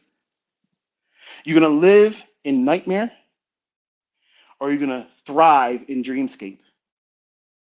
Everything is like taking a ride on the good ship Lollipop, baby. Every fucking day is a good day. Every day is a good day. Every day is a good day. Every decision made is an informed decision, and there's no regret in it. Why? Because we are algorithmically, principally oriented to trading. We're not looking at guessing. We're not hoping a pattern forms. We're not trying to get in front of a pattern that we're hoping is going to form. That's impulsive. We're waiting for the time. We're waiting for the fucking time. The time is now. That's when you look for the setup. Pray tell, is that guessing? Is that guesswork? I have done a clinic this year. I have literally made a clinic proving. If you want to say you don't believe in it anymore, good. You just failed the IQ test. You're a fucking idiot. Because if you see this much evidence proving that the markets are absolutely systematically programmed, scripted to go to specific prices at specific times and then get animated to go to a predetermined level, guess what that means? You're blind to it. If you can't see that, you're blind. And I can't tolerate that now. I have no tolerance for it. It's been fun up till now, but I've pulled back the veil. You have no excuse now. You have no excuse. Zero. You're either joining and jumping in the plasma pool or you're getting the hell out of here. And that's exactly what this is today. This is a litmus test for you. If you think that your supply and demand zones, wake off horse shit, supply and demand, Elliott wave, pitchforks up your ass, all that stuff, you think all that stuff means anything outside the element of time, this is when the market's going to move. This is when it's not going to move. I've shown you that every week. Every time I sat down and told you this is what the market's going to do, this is what the market do. There's been a couple times I give you some cliffhangers. Oh, something's going to happen. Oh, look at this. He comes out, rookie sensation. That's not bragging, folks. It's not bragging when it's facts. It's not bragging at all when it's facts. You need to sit down and think to yourself, do you want to subscribe to unbelievable bullshit that's written about in books, that is archaic, that literally has you doing a 50-50 outcome? 50-50. Let me ask you a question. We say it proverbially that every time we get in our car and drive to work, we have a 50-50 chance of getting in a car accident and dying. But in reality, is it really 50-50? It's not. How many times have you been going there? How many times did you have an accident? Next to never, right? For some of you who have been blessed. For those of you who recklessly drive, you're like, well, not for me, ICT. I drive 85 miles an hour, man. I take speed bumps like hills to jump, like Dukes of Hazzard. So, it's no surprise that I'm having a lot of adversity driving to work. Here in trading, we're not trying to do things recklessly. We're waiting for a time. We are giving ourselves no permission. And this is why it's hard. It's expensive forging that level of responsibility and discipline, because it's going to cost you a lot, because you're going to have to go through a lot of sitting and waiting, sitting and waiting. I saw this guy or this girl, she just got a payout. She did this and she's trading this market. I'm trading the wrong one. ICT, why aren't you trading ES? Damn it.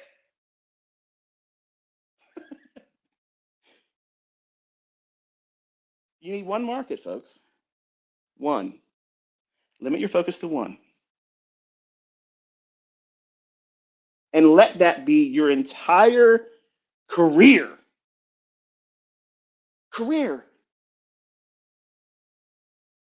You only need an imbalance in price. That's it. An imbalance in price, no matter what market it is an opportunity. You do not increase your likelihood of finding said opportunity by increasing the number of markets you're following. What you're doing is diluting your attention. I don't give a fuck who says otherwise. 90% of the people that talk that bullshit, yeah, I made so-and-so percentage 10 fucking years ago, unsubstantiated. You don't have any proof of it. But you hang on the nuts of these people that they give their opinion with no evidence that they even know what they're talking about. Oh, I really respect this so-and-so, so-and-so. Oh, yeah? What has they shown? Well, he just talks a lot and does a lot of shit posting. Well, okay. Contrast that with the real McCoy. You don't have to like me, folks. This is not a warm up to ICT, and wow, he's my hero. That's not what this is. I'm an anti here. I don't want you to like me. I don't want you to like me, but I do want you to listen. And I thought about, as I was saying this, um, in my comments in setting up what is this, a space here. I could have, like, I was going to go on YouTube, but I knew, oh man, I knew tapping into this old painful stuff for me. I'm going to use some colorful language, not because I want to, but because I'm reliving stuff, folks. Go back to a moment when you had your teeth kicked in and you're at the lowest low. If you're human, you're going to feel it, man. You're going to feel it. And I've had to hold back tears in this presentation with you a couple times already because those are wounds that don't really heal. They don't heal entirely. So the way I forge the strength and the focus to move forward and not dwell on those old wounds, because nothing cuts deeper than a family member telling you you're going to be a failure, especially the ones that you look up to as a child, looking at them and thinking, I want to be like them. They have a house, they have a swimming pool, they have 2 cars, they make over $700 a week at their job. And then they tell you you're going to fail. Instead of turning toxic and saying, go fuck yourself and I'm never going to be around you anymore, I just took a step back and said, I'm not going to tell them anymore what I'm going to do. I'm just going to do. See, in trading, there's talkers and then there's doers. And if you're an influencer and you're showing all the materialistic stuff, I don't care how you made your money, okay? Make the money, make it. But if you're taking so much effort in producing content that shows, look at me and my lifestyle, and you compare and contrast how much that is compared to here's what I do trading, and here's me doing it, and how I do it. Yeah, I'm not interested. And I'm sorry if that offends you, but I'm not meaning to offend anybody. But what you're doing is you're sugarcoating your bullshit. And people that know what bullshit tastes like, we know underneath the sugarcoating, it's still shit. So we don't eat it. We don't like it. We don't subscribe to it. We don't want to see it. And that's why I never do those things. I don't ever do those things because that's not going to make you a better trader. It's not going to have any impact on your bottom line, ever. It's never going to do anything that makes you better. Worst case scenario, if you see all the toys and how much money I spend on this and how much I do this and that, it's going to make you feel like, well, I want to do like that, and I'm going to trade larger and more frequent because I want to do what ICT does. And that's not going to pan out well because you're doing things wrong. You're trying to impulsively make decisions and monetize those decisions on an extrapolated level, which means over leveraging, over trading, and doing things that are not even in the model that you think you are supposed to be following, but you're going to lie to yourself. That's still my model. I'm only supposed to be trading with 1 micro, but fuck it. I got the moon. I got the money. I'm going to do 15 contracts because they said I could. That's some funny shit, man. Start a prop firm. You ain't trading with real accounts. Give them 15 imaginary contracts and let them blow it out and give them a sale price. And then think you're doing them a favor. Oh, man, that's the biggest fucking scam I've ever seen. But guess what? Guess what? The people that listen, the people that really listen to what I told them these markets are going to do, guess what they're doing? Guess what the fuck they're doing? They're going in there, kicking the front door in, stomping the fuck around like they own the place, and taking their money. I'm not talking about $500. I'm not talking about $10,000. Millions, motherfucker! Millions! Ain't that sweet? Oh, but ICT. Get the fuck out of here. Get out of here with that shit. You have been seeing monstrous results by people using what I've been preaching, and guess what? There's nothing holding you back. But you. Just you. Just you. I'm not holding you back. I'm talking to you on a medium that is not monetized. In fact, everybody else is going to take what I'm doing right now and put it on their YouTube channel and make ad revenue off of it, and I don't give a fuck.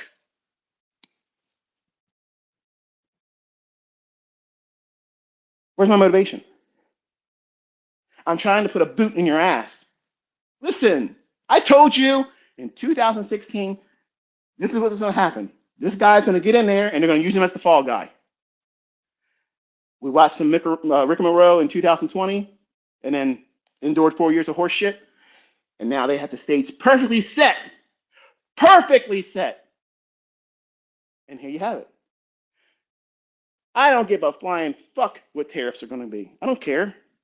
Oil can go to $100 a fucking barrel or $200 a barrel. I'm still driving my fucking V8 Corvettes. I'm not giving a fuck. Inflation can't go high enough for me to be worried about it. That's the mentality you get. When you know what you're doing, you ain't worried about what the fucking grocery receipt says at the bottom line. You really don't. I feel it because I know there's a lot of you that listen to me. And maybe I'm hurting your feelings or making you feel like, oh, you're a jerk. You're talking like that. I'm talking from a position of being blessed, period. And it didn't just happen overnight. I had to work towards things. I had to cut things out of my life. I had to make sacrifices with friends and family and take myself away from a lot of things that people want to do right now. And they think that's called success. It's not. Influencers, listen to me. When you put that stuff out there and you show, here's what I wasted my money on, knowing that there's going to be a small faction of us as the audience that's going to say, oh, I wish I had that. And you might see the trolling responses there. Oh, what a bullshit. You don't really trade that much. You don't make that much money. You're an affiliate marketer. You know, you're a girl. You're a guy that doesn't even know how to trade. You've been caught paper trading before. All the bullshit. They'll see those things, mute them, but then they'll look at the one that says, I wish I had what you have. And they take that inside. They file it away and they say, yep, that builds me up. Yep, that proves that I know what I'm doing and what I'm doing is the right decision. No, it's not. I'm not saying don't celebrate when you have something as a victory and you buy a toy. But if your entire scheme, your whole presentation is based on that, you're actually not getting anything for yourself that's constructive. You're sugarcoating, you're masking, and you're putting things behind blinders. You're telling yourself that this is what you're doing trading for. When if you were really sitting down, if you and I were sitting down and we were privately talking, no recordings, no cameras, I'm not going to tell anybody what you're going to say. And I say to you, when you put that video out and you don't really have the response that you were hoping you was going to get, what does it do for you? It sucks. I kind of expected a bigger pop. Right.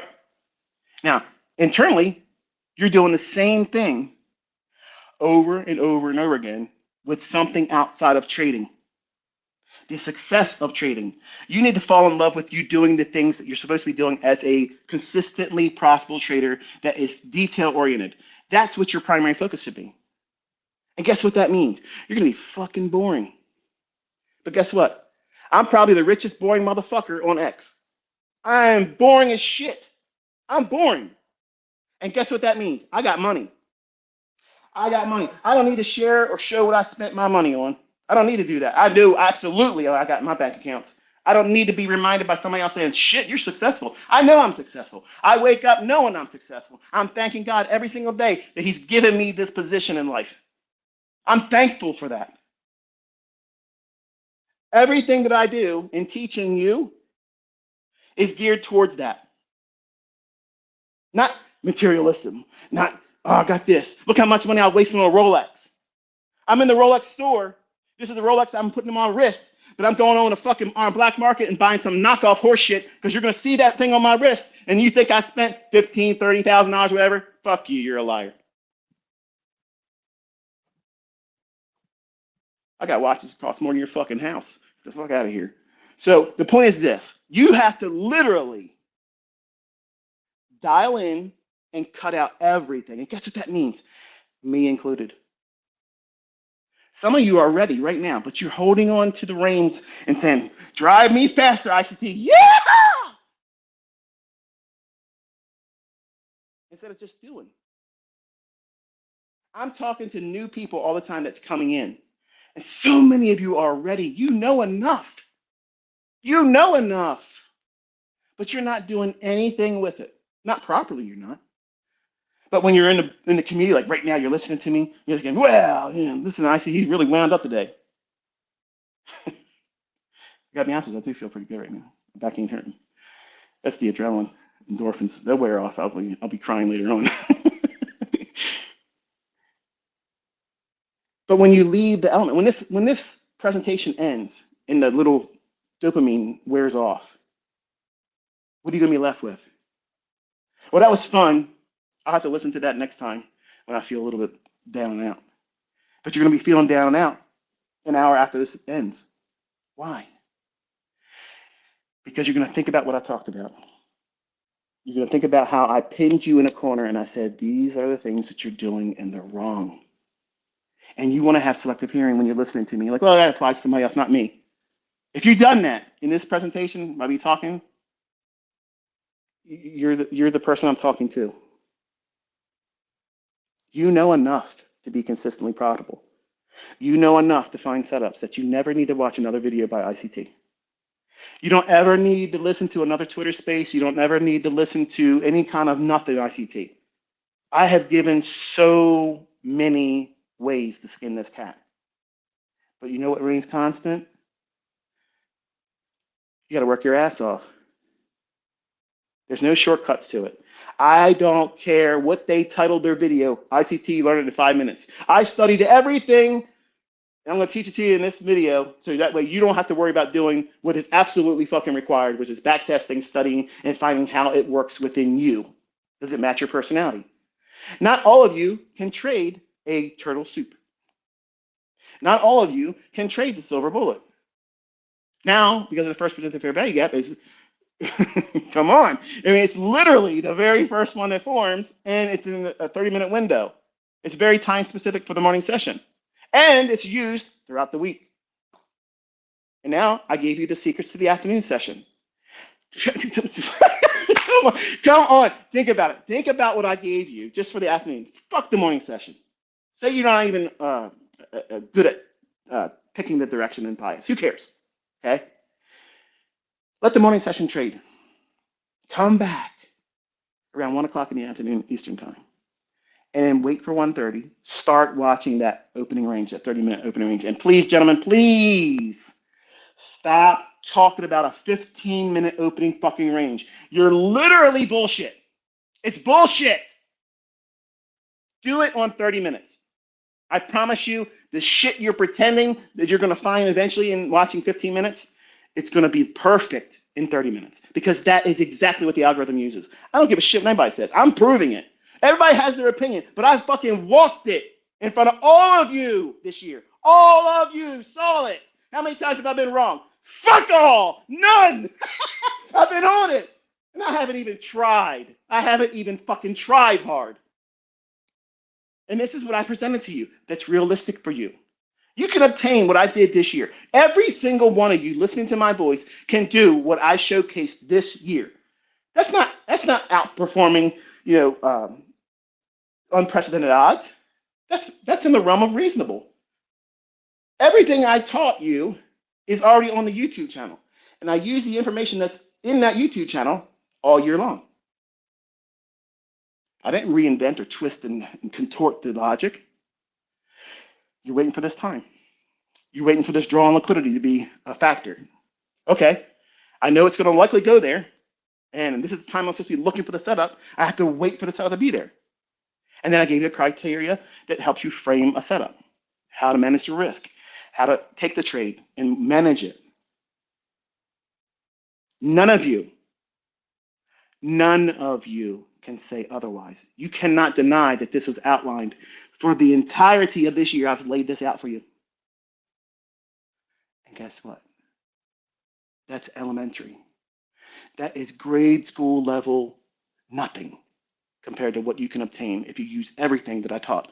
Now, that is not an invitation to go in there and say, oh shit, there's the invitation ICT's been waiting to give. Everybody needs to use everything that ICT uses. Everything he's ever taught. You got to do all that stuff. I don't do that. I am not in there taking every available trade. I'm one person. I'm not omnipresent. Like I'm in one location at one time, and my mind is focused on that market and the thing I'm looking for because I have an affinity for an outcome based on a higher time expectation. But if I really want to get down and clown, I can go on that 15-second chart, 5-second chart, and tear shit up. I'm always ready for that. But for teaching purposes this year, I gave you higher time frame direction, everything, how it should be out and where it should be impactful for turning points and all that, criteria that would negate that idea if I'm wrong. So you had a complete treatment. Everything was shown from the lens of if you studied very diligently and you've been consistent about being positive in your journaling, looking for the bright side of everything, not talking down to yourself, not hanging around in circles where people like to trash my name or my concepts or say they rebranded. Man, fuck you. Find somebody else out there doing what you just watched me do this year, explaining it in that detail, that precise, and then put the lame tags of Wyckoff, which ain't there, supply and demand ain't there, Elliott Wave ain't there. None of that shit's there. See, that's the problem. They see me doing it, and then when it's done, oh well, that's so and so, so and so. Okay, or you do the same thing. The next 3 months, you do it in front of everybody. Don't delete anything and don't ever fucking edit a fucking post, not one. And do it in a setting where everybody can track it. Then your opinion matters. Because right now, all of you are fucking tongueless to me. You have no voice. You have no opinion that matters. Zero. And you fucking think I can't go out there and take that fucking Robbins cup? I've made a mockery of that shit. I literally have shown you that it's nothing. It's nothing. That's nothing. It's more scary. It's more risk for me to go out and do what I've been doing, putting my name on front of. See, if I take trades in Robbins, you don't know what trades I'm taking. You don't know. You don't know what I'm doing. But guess what I'm doing? Woo! Here I am stepping out on the stage. Said, here's what this 1 minute candle is going to do, and this is the next 1 minute candle. It's going to go here. It's going to go here. Now it's going to go up. It's going to go down here. It's not going to go here. It's not going to go here, baby. Find somebody else that's doing that shit because it ain't fucking there, baby. It's just me. Good old fucking ICT. Talking about ain't no fucking algorithm. Man, you're fucking clueless. I couldn't do this if there wasn't one. You honestly think that I could be that smart? There's nobody that smart. There's nobody that has that level of discretionary risk taking and that perfect. Unless they're using something that is completely scripted. And I proved it in a time frame that I can't fake it. In an audience level that's big enough to say, hey, that man did that. Uh-huh. And I don't have to be grandiose about it and hang my fucking name on a website and take a man who I have a lot of respect for and remove him. It's coming. But I cannot do it while he's here. I won't do it. But it's going to come down. And when it's that time, then you'll see it. I'm not going to announce it. You're just going to see it happen. So I love when you leave those little comments. I love it. But Robbins Cup. But how's the Robbins Cup going? Yeah. How about that $500,000 fucking dollars, baby? How about those 3 fucking months of every day killing it ICT style? We don't want to talk about that, do we? Get the fuck out of here. It's beautiful. And that's what I'm trying to tell you. Some of you young men, very rarely it's the young ladies, but it's the young men, they were like, I can't wait to learn how to do this because I'm going to go out there and defend your name, ICT. Why? I'm having too much fun. You don't need to defend me. Can't you see I'm doing that on my own at my leisure? You're trying to do something in trading to justify an outcome that doesn't matter. I'm not going to high five you. Yeah, you killed it for me. You really defended me today, brother. I don't do that. You need to look at your job, okay? Look at your coworkers and say, you know what? I'm slightly better than you, and I don't really deserve to be in this bullshit, and I don't deserve the low pay that they're giving me. So you may resign yourself to doing this the rest of your life, but I'm not doing that. So in 6 to 9 months, I'm going to be replacing my income here. And then once I double it consistently, I'm going to look for the exit ramp. I'm out. I'm not going to come back here. You need to make plans. You need to live your life through a dreamscape perspective. That means everything you want to see happen, there has to be a structure in place that leads to you getting there. And it has to be practical. Not, well, I want to make $100,000 a week.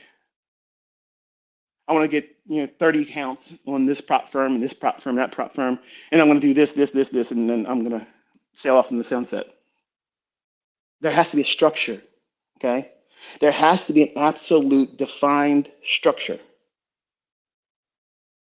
To answer the guys that are complaining to me in my comment section, dude, you're giving flowers to two guys that are ripping you off and they're monetizing and teaching your stuff. Okay, listen. My biggest complaint and how my name and my concepts have been abused and prostituted is number one, my name brings attention. And if you want to get ads and attention on your videos, just put 3 letters in there, ICT, and they're going to click out of morbid curiosity. Okay? It doesn't mean that it's worth watching the video. It just means that's going to draw the initial click. I have always maintained that my students are absolutely encouraged to go out there and make a name for themselves with the content. Now, that is not to sell my outright fucking videos, okay? Because that's bullshit. And why anybody would pay for them when they're on my YouTube channel is just fucking ridiculous, but people still do it. I still get emails right now. I got 12 of them just this week saying, how can I join the private mentorship? How the fuck can you not see that I'm doing everything for free? Like, I'm not doing anything paid, nothing. But people still come to me. I guarantee you. And on April 1st, I was so tempted. I was going to put April 1st post up there. Mentorship, $250 a month, all that. But that would have been saved and screenshot, and they would have been using it 2 years from now. See, this is a piece of shit. He said he was never going to do a mentorship, and he's doing it there. So I was like, yeah, I ain't going to do it. It won't go over as well as I would like to see it go over. But if I did a mentorship right now, all your students that's paying you right now, they're leaving you and they're coming to my shit. All they got to do is see what I've been doing on that Telegram channel. And I put that shit on lockdown. Say, hey, that's it. Nobody's going to be able to come in here unless they pay. You're all looking for your fucking credit card. You're throwing it at me. Please let me be a part of that shit. I want to see this happen every fucking day. But I'm not going to do that. I'm taking a step back and letting the people that I taught shine. And guess what? If you have learned from me and you've done exceedingly well, a la Kane, Kyle, and a number of other people that you're about to see soon, if they market the approach on how they used it in their own hands, I don't have a fucking problem with that. I don't have a problem with that. Everybody knows how they got there. They worked their ass off for it. They put time into learning how to do it. They didn't watch one fucking video and say, I got this figured out, baby. It's easy now. They worked for it. And they are the highest paid motherfuckers in the prop industry because everything's prop right now. Prop. You have 2 fucking monsters. Monsters. So if they say, I'm going to write a book, I'm going to teach how I use this information, because guess what? They earned that. They earned it. My problem has always been people talking in hindsight. As soon as they grab that overlay, pretend net long position or pretend net short position, where the color red is where your risk is and the green is, or I think it's the color green, but it may be another color. And it's just the trade I took. If you're going to go through all the trouble of live streaming or making a video saying, here's the trade, and you're like, I think I got in here. As soon as they say I think, that's bullshit. Because if you took the trade, you're going to show you took the trade. You're going to show those executions. You're going to show yourself recorded doing those trades. Isn't it fucking funny? Isn't it hilarious that everybody from our community that puts the effort in learning how to do this stuff, predominantly, they're the ones that show their whole fucking trade in recording from beginning to end. And I am proud as a fucker. I'm so proud to see that because we are leading. We are not following shit. We are not emulating anybody else, but every fucking body else wants to emulate us.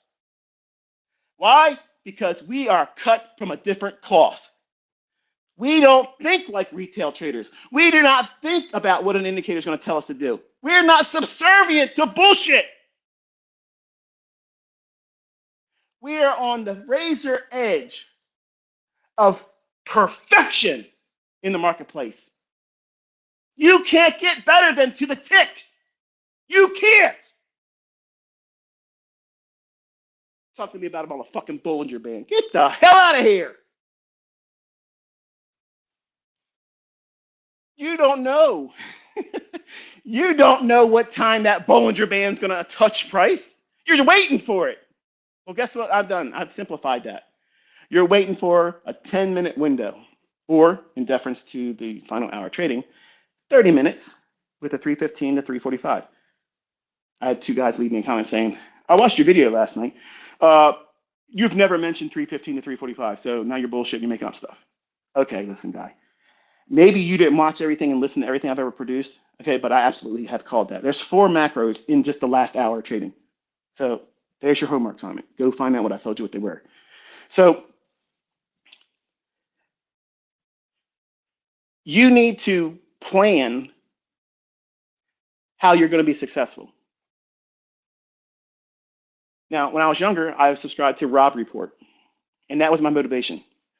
That was my motivation for boats, cars, watches. That's how I found Patek.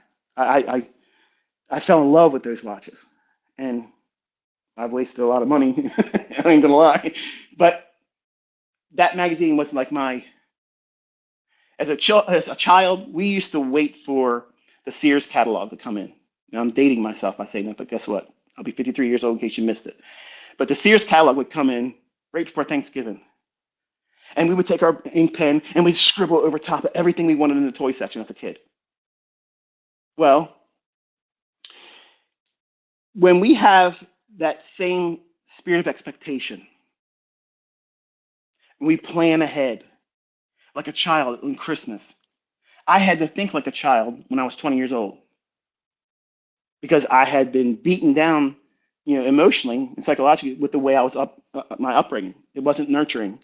So I would have no problem living vicariously through movie characters and superheroes and things like that because it gave me an escape. And I understand how some of you young men tap into me, and I'm like that for you. But I'm telling you, don't don't let that be a problem because it can be. It becomes worship too much, and that's bullshit. I'm not worthy of worship. I'm not supposed to be lifted up on a pedestal. I'm just like you. I put my pants on the same fucking way. And I'm going through pain right now. If you saw me, you'd be like, man, you tore up. Right. I'm human just like you are. But you need to plan how you're going to be successful. Doesn't mean go through the list of every supercar you ever wanted to have. It doesn't mean plan on how you're going to show how you did this, bought that one, went into debt for this one. But it does mean when I make this much money and I reach this goal, I'm going to visit this destination. And that's what I did. I had destinations outlined and schedules. I would like to get, hear what I said there? I would like to get to Fiji by this age at this time. I would like to get to Australia. I was going to go, but there's too many fucking things in Australia that want to kill you, and it's too easy. So I stayed the fuck away from Australia. But the idea of planning where we're going to spend our success, the things that we want to do. Like I always wanted a nice home. I still want a log cabin. I've been trying to talk my wife into it. She's not big on the whole thing, but I think they're beautiful. I'm not talking about some Uncle Ben's bullshit. Okay, I'm talking about a really nice out in like Montana, big sprawling log cabin, big ass fireplace. To me, I think that would be awesome. Even if we use it for just the holiday season, that'd be awesome. But and get some horses and stuff. When I was younger, my family had horses and stuff, so I'm used to having that. So that's for the guys that were saying, why did you talk about that Neat the Hoof guy? Because I grew up around all that stuff. And when you see it, we don't look at it, it's like, ew. But anyway, I digress. Planning your success, and I'm going to close it. What do you want to acquire in life? And you need to be very, very specific. If it's just lots of money, that's not specific. And having a dollar amount is not what I'm asking. Where are you going to be living? And how are you going to be living? how is your ends going to be met? Are you rushing to get to something like a big house, even if you pay cash for it? Your big houses cost a lot of money when they go down. Like you have to repair things, you have to replace things. You got to, just to paint my walls of my house that I got 3 years ago, 2 years ago, something like that. Cost me $48,000 just to paint the walls. Not the ceiling. I got to do them this year. Where's that money going to come from? If you have a big house, you want to buy a big arsenal of cars. Okay, that's going to cost you lots of money in upkeep if you're going to keep them, or waste money turning them and churning them, giving them back to get money. I did all those things. It's stupid. You can buy a supercar and pay $15,000 for the oil changes. That's stupid. That's dumb. And you're spending that money to get a pop from people that you're not going to spend time with. You're monetizing your personal expenses to fund a small, significant amount of time. And whenever that response is given to you by adoration from people that you're never going to meet, oh man, I wish I was like so and so. Look at their cars. Oh, I wish I was like him because he made this much money, so and so, in this trade. Once that's said, it's over, done. But you're stuck with the bill and the wasted money. I learned those lessons in my 20s. I'm comfortable never showing anybody anything. I don't need to do that. And that's the mentality I want you as a student of mine. Like, you don't care what people think that you make or don't have. Who cares? Who cares? Is it changing? If you, honestly, okay, you got a couple $1,000,000 just in one bank account, just in one. And that's where you draw from when things, got to be paid, and what you draw from for the year, when you know there's so many parties and you're going to be doing gifts and vacations and you're doing this and doing that. Anybody's opinion about you, what you can and can't do, is it going to diminish the amount of money in that bank account? The way these people fucking act on social media, you think that they're going broke every time someone says something bad about them. That's how you know when they're fucking really broke. If they're broke or on the cusp of being broke at any given time, or just don't have any money at all, they're the ones who are going to be the loudest when you talk about money. Oh, you ain't broke. Oh, let me get out here and defend myself. Show my stuff. Let me show my stuff. That's how you know they don't have a lot of money. People that have a lot of money, they don't spend any time worrying, because it's like, who gives a fuck? Who cares? Who are you? Who are you? And that's the problem right now. You're looking at post millions problems before you even made a dollar. You're trying to live your life like you got to defend yourself, defend who you're learning from, defend what you're learning, because you're too vocal in a position of ignorance still. That's not a demeaning remark. That's me saying, some of you go out there and you beat your chest and you say, ICT is the best way of trading, blah, blah, blah, but you can't do it yet. And when people throw you smack talk back, you clam up, and that means you've completely took that counteractive response that they give you, which is natural, right? If you're going to talk smack, somebody on the internet's going to talk smack back. And they probably working at Dunkin' Donuts, and they're never going to make it in life anywhere. But that little remark, because you're not equipped yet, that little remark is going to have a lasting impression. And it's going to cut you deep. And it's going to motivate you. Well, I'm going to go on there and watch. I'm going to take a trade, and I'm going to reply and show where my arrows are on this trade. And bada bing, bada boom, I've redeemed. Think about how many times you've done that. How many times have you done that because you feel like you got to defend what you're learning? Look around. Our community, and the giants that are rising up from it, are doing all the proof that's necessary. If it didn't work, they wouldn't be taking millions of dollars out of these companies. And they're not affiliates. Make that make sense. You don't need to defend anything. Put your ass in the charts, study. Don't worry about what I'm doing next in a new video. I don't really want to do them, okay? You have enough. You have enough. And if you put yourself in front of the charts and you study and you work on pruning yourself, that means removing dead branches, the twigs that are dried up that's not going to bear any fruit. That might be friendships. Maybe you're in a friendship that's toxic as shit. Maybe you're around friends that you've known all your life, and I did this, and they just are not subscribed to how you're wanting to live your life and the direction you're taking it. And all they care about is weekend money, girl money.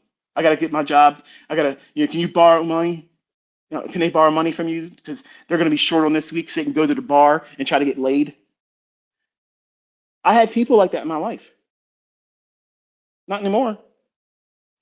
Not anymore. I have my friends are on one hand now, and one of them has the majority of my time if I ever give it out. I have a very, very small circle of friendship. Where I was younger, I had lots of friends. And when I was coming up and making money, I had lots more fucking friends. I had people that didn't even fucking know me. They called me their best friend. Oh yeah, I know him. He's loaded. Watch this, watch this.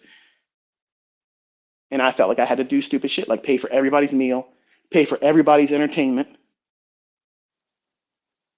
because I felt that I had to do those things, or they wouldn't believe me, because I was new money. New money acts like that. I'm telling you, when you make your money, don't act like new money. That means don't go proving something that you already know for yourself. That's weakness on your part and lacking character. You have all the evidence that you have in your own hands, in your own bank account, and your own results. There's no necessity for you to go out there and say, I'm going to go put this out there in the ether so that way they can remind me that this is real. That's what you're doing. And the people that have put the work and effort into doing this, they're not going out there for the sake of flaunting it. Now, do they go out and buy nice things? Sure. Sure. There's nothing wrong with that. But they're not making that's the entirety of their presentation and that's who they are. They're showing you the receipts that they've done well. In my opinion, none of you should do that. I understand if you came from a humble background like I did, you just want to have a little attaboy, attagirl. You just want to have it. Okay, I understand. Believe me, I understand. If anybody doesn't understand it or understands it more than anybody else, it's going to be me. Because I felt like I had to prove everything to the whole world.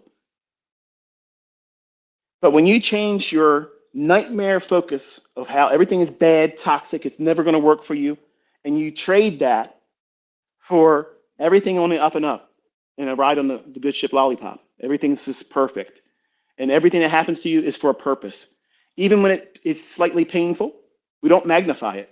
We don't beat up a trade and say, well, man, you should have never lost that. You should have never let it hit the stop. You knew it was going to go hit that stop, but you still kept the trade on. Why did you do that? You should have took it off. You knew the stop was going to get hit. You should have saved some of the stop. Don't even do that either.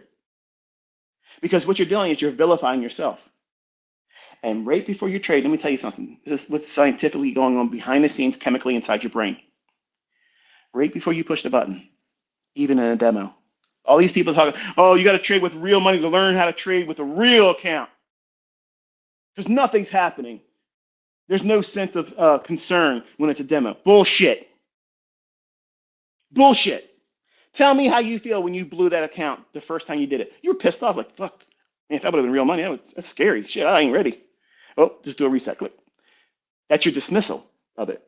But you knew what that felt like. So the people that talk that shit say, oh, yeah, nah, that's horse shit. That's horse shit.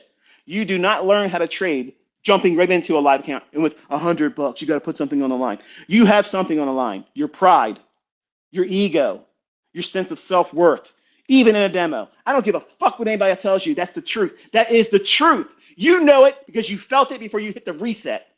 And now because you're trading funded simulated accounts, when you're paying that reset fee, you hate it. I don't give a shit if it's 99% fuck off. You don't want to pay that because you fucked up. You did something you knew you damn well should have never done, and you blew it. Well, guess what? You can take that experience and beat yourself up for years, like I did. Punish yourself and remind yourself that you don't deserve it. And the previous results are perfect illustrations of you don't deserve it. Look how many times you messed it up. I had Enigma. I had it 3 years before I knew I had it. I was tinkering with it, changing this and changing that instead of saying, what the hell, dude? Like this, like But my pursuit of absolute perfection blinded me because I had this deep rooted desire to feel significant because my own family members cut me deep when they said I wasn't going to be successful at it. Nobody's going to be able to do that. That doesn't make any damn sense because if anybody could do it, everybody would be doing it. And my wife, I wanted to win her back with success. In reality, I would have never wanted her back after what she's done if I was thinking, objectively. But because I was hurt, I stayed in that nightmarish perspective. Everything was bad, everything was toxic. And if you're taking that perspective into your trading, and in post trade, if you have a bad example of execution, don't beat yourself up. Don't dwell on it, and don't solidify it and make a tribute to your demise on that one transaction. Because every single time, right before you push the button in your trading, whether it be demo, simulated account where you get paid out if it's profitable through these account companies, or it's real money. It does not matter. It's the same thing going on in your brain. You're worried about being wrong. That is the God's honest truth. You are worried about being wrong. Even if it's demo. I have had students literally email me flipping out, having anxiety attacks because they can't get even demo account results in the beginning because they're rushing it. And they're saying, how can I fix this? Well, you need to learn how to trade and you need to manage yourself and stop focusing on toxicity. You have to be your best and biggest cheerleader. And that means you're nurturing your future self. Whatever you record as negative, that's like a father telling their son, you're a miserable piece of shit. You're never going to amount to anything. That's gonna haunt them the rest of their life. I had that with my grandmother. Honey, you're lazy. I can hear her southern twang. It's that shit cut me. And guess what that was? That was rocket fuel. Not in the beginning. It was a reminder that this wasn't for me and I was never going to be successful and I'm never going to amount to shit. And I'm lucky if I get a job. That's what it made me think. But when I started applying this approach to how I think and how I live my life, I'm the biggest super fucking hero I know. I am. See, in nightmares, your escape from that thing that's coming after you, it's impossible. It's impossible. But guess what? In your dreams, impossible becomes I'm possible. I am possible. I am possible. I can do all those things in dreams. And I sat my ass down and I told myself, I'm going to crack this shit. And I'm not leaving until I do. And I gave my entire waking moments, even while driving, albeit unsafe, but I was doing everything I could. Every waking moment was poured into the marketplace. And I think after this year, you can see the fruits of that. What's that guy that plays chess, Bobby Fischer, I think it is. Yeah, I'm the fucking Bobby Fischer of price action. And you can call that narcissistic, bragging, whatever the fuck you want to call it. But I literally can do this like it's nothing. I don't get worried about missing a setup. I'm not worried about missing a time. Okay. I know all the setups in between macros too. So go fuck yourself. You can talk all that bullshit from ignorance, trying to make a name for yourself on insults. You can't do shit.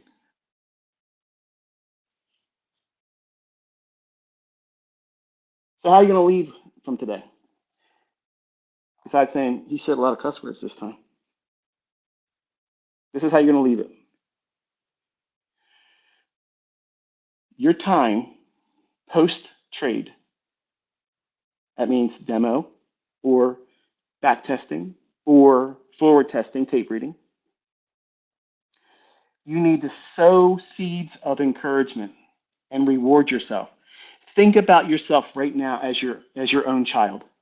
Because in a lot of ways, if you're brand new into trading, you are your own child. You're raising yourself. Now, if you're left to raise yourself and you don't have any boundaries, you don't have any parameters or sense of discipline, you're going to be a mess. So what you have to do is you have to be the good father figure, the good mother figure to yourself. and tell yourself in those journals, this is what you did right. And I'm so happy for you. In essence, that's what you're doing, but you're not talking to yourself in the third person. You're literally saying, I'm so thankful that I got to see this pan out this way. And if it's an adverse response that you were looking for, and it didn't, I'm sorry, if you're looking for something, a certain way to pan out, and an adverse result was given to you in the sense of a losing trade, or it would have hypothetically been a losing trade if you're tape reading, record the idea that, hey, look, I had the experience of seeing this many executions hypothetically, and I've gained the experience without having any of the risk and the hardships having done it. So what you're doing is you're constantly reminding yourself of risk.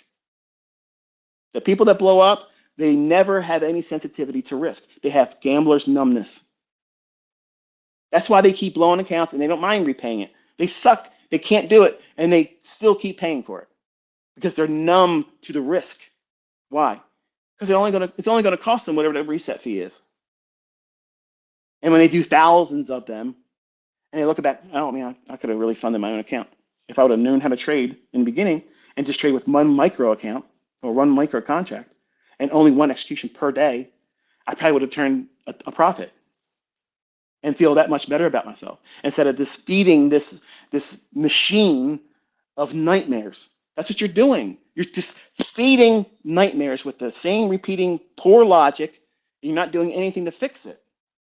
So you have to go back to the origin of why you're even here to try to learn how to trade. And if it's for the wrong reasons, materialism, show everybody that you're smart, show everybody that you're rich, that's all the wrong reasons. Success is living well and not needing to go around proving it to everybody. You don't need to do that because you're already comfortable. I don't. No, you can't sugarcoat me being happy every day, waking up like I do. You telling me anything about how you think I live is not going to make it any better than it already is. That's how you define success. I am not worried about anybody else's opinion, whether it be good or bad. It doesn't affect me. It literally has no effect over me. And I like toying with everybody else that thinks that bothers me. If it bothered me, I wouldn't be on X. I wouldn't be there where everybody can take a jab at me. And you see how I am. But most of you aren't equipped to be like that. Every little bad thing they say about me, you take it personal, like they said it to you. Like they talked about your dad. Don't you talk about my dad. I'll bust your ass right here. That's how some of you act. And that just shows that you're still immature in this. You're still trying to find your way in yourself. And by having a principle-oriented approach to journaling, you can trade nightmarish perspective on life and trading to a dreamscape perspective, where everything is a positive and you filter out all the negativity, all of it. Because if you allow one shred of it, it'll fester. It's like this. It's the very, very small rock in your shoe. You can have all the nicest cushion shoes, hiking shoes, Jordans, whatever the hell you want to call it. Best comfortable shoe in the world. Put a small little pebble in that bitch and see what happens. That's what you're inviting, that experience, when you let one thing of toxicity into your journal. When you let other people's influence into your circle. That means if you're on social media in trading and you're in like the Twitter segment of X or trading segment of it, basically where we are and where I'm located. If you're not equipped to handle things like this, don't ever talk. Don't comment to me. Don't comment to anybody else. Don't share anything. Be a gray man, a gray woman, where nobody notices you. And you're going to do so much better in your development. 100% guaranteed, because you're not going to be influenced adversely by someone's opinion, whether it be poor or toxic. It may be completely unfounded, which most of it is, but you're going to take it personal and you're going to dwell on that. And if you do a trade and it misses, you're going to think, yeah, maybe there's people that do say ICTs are fraud or the ICT concepts are rebranded or this, that, and other thing. Anything negative, you're going to start thinking about it. You're going to dwell on it. Maybe they're true. Am I wasting my time? Because I'm telling you, I have so many students that came back to me saying, I believe the bullshit, I messed up, and I've been putting the effort in, and now I made $100,000. Here's the receipts of it, and here's what I'm doing. And they're eating crow, basically saying, you were right. Here I am telling you you're right. And I'm thankful that I was smart enough to come back and listen to you because I'm the most practical guy that you're going to listen to in trading. I've lived it all, I've done it all, and I'm proving it. There's nobody out there that's going to be able to tell you that their system's going to operate and give you the signal at this time of the day, every fucking day, and then do it. Nobody, not one motherfucker is going to be able to do that. But my students can. They learned it from me. And before me, it never existed. Never existed. And that's why I'm confident because I know what time it is at all times. It's time to trade or it's not time to trade. That's how it works. I've defined everything in those terms. If it's time to trade, I'll find a setup. You see him, the troll. Oh, he's got all these things. He can justify stuff. You're damn right. I could fucking trade everything. I could trade it all. I could put all these Mickey Mouse indicators on my chart, but still trade what I know and use my PD arrays and time only the entries with the PD arrays when the moving average is sloping down. And you swear up and down, oh, it's working because of the moving averages. No. I thought about doing that so many times in the past, just to troll, just to do silly shit like that. But it's like, I would be causing more confusion by doing that because somebody's going to take that information as a joke, like I've done in the past, and make it to be something it's not. So I have to be more guarded in some of the things I do and the antics that I do on X now because it's easy not to see my dry humor. And sometimes, because I can't edit, I can, but I won't edit any post, and because I won't delete anything. Once I put it out there, it stays. And sometimes I wish I wouldn't have done certain things because I've had people email me and say, I'm confused. You're saying that these things don't work anymore? I'm like, no, I'm being sarcastic. Like they changed the algorithm. They're not going to change the fucking algorithm. Okay. The market's going to go up or it's going to go down. And the inefficiencies between 2 points of interest, whether it be a premium or discount, there's going to be inefficiencies in between that. It's never a straight line, never a straight line. And the broader the difference in chasm between the difference of the high end and the low end of that range you're working towards in terms of defining premium and discount, the more opportunities are going to be there. That means there's going to be more PD arrays. If it's a small range, only expect 1 or 2 at best. That right there is a nugget for staying with me this long. The longer you look for the price run to exist, when you're looking at an implied dealing range, that means where it's at right now and where you think it's going. It hasn't done that yet.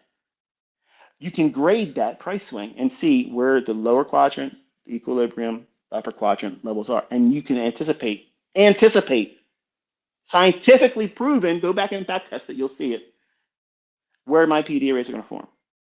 I know when my fair value gaps are going to form. I know when my order blocks are going to form. I know when my institutional order flow entry drills are going to form. I know when breakaway gaps. I've proven it. But every other discipline in trading can't say the same. And that's what I speak against. I speak against the infancy of all that other stuff.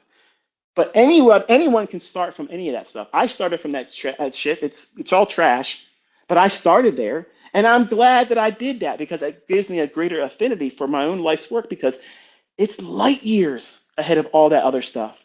But I've said this in the past.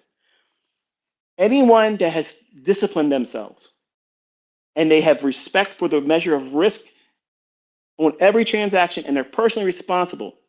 They don't blame anything outside themselves. They don't blame their system. They push the button or they don't push the button. They assume the risk or define the risk as it is per trade. Any system can be profitable. But I can give you literally my best model, my best, never going to share it with nobody else. I could give that to somebody in this community that's not proven themselves disciplined or profitable in any capacity at all. It won't make them money. Now, to a new trader or someone new or casual reader or someone that's really not done anything in trading, that's going to sound like a bunch of shit. Oh, then it's not the best because it should be easy. It doesn't work like that. That was the biggest lesson for me. I thought that if I did everything Larry Williams said and put the indicators on the chart like he said, it's going to be easy. And it was. It was fucking easy to blow that account. It was easy as shit to take the next losing trade. It was real easy for me. It was like no trouble at all. It was fucking quick like lightning. That was so hard. It was impossible. I was like, shit. This Williams percent R it's like it's zero. It can't move any more than that. And it's still going higher, it's still going lower, vice versa. And it was like, man, what the hell am I supposed to do? Like, I thought this indicator stopped price. It was overbought. It just kept going for 19 fucking days. I was stuck in a trade. Limit up. I'm short. Woo! I'm talking about fun and scary. I was like, man, what in the hell? If I would have been right, this would have been amazing. But, but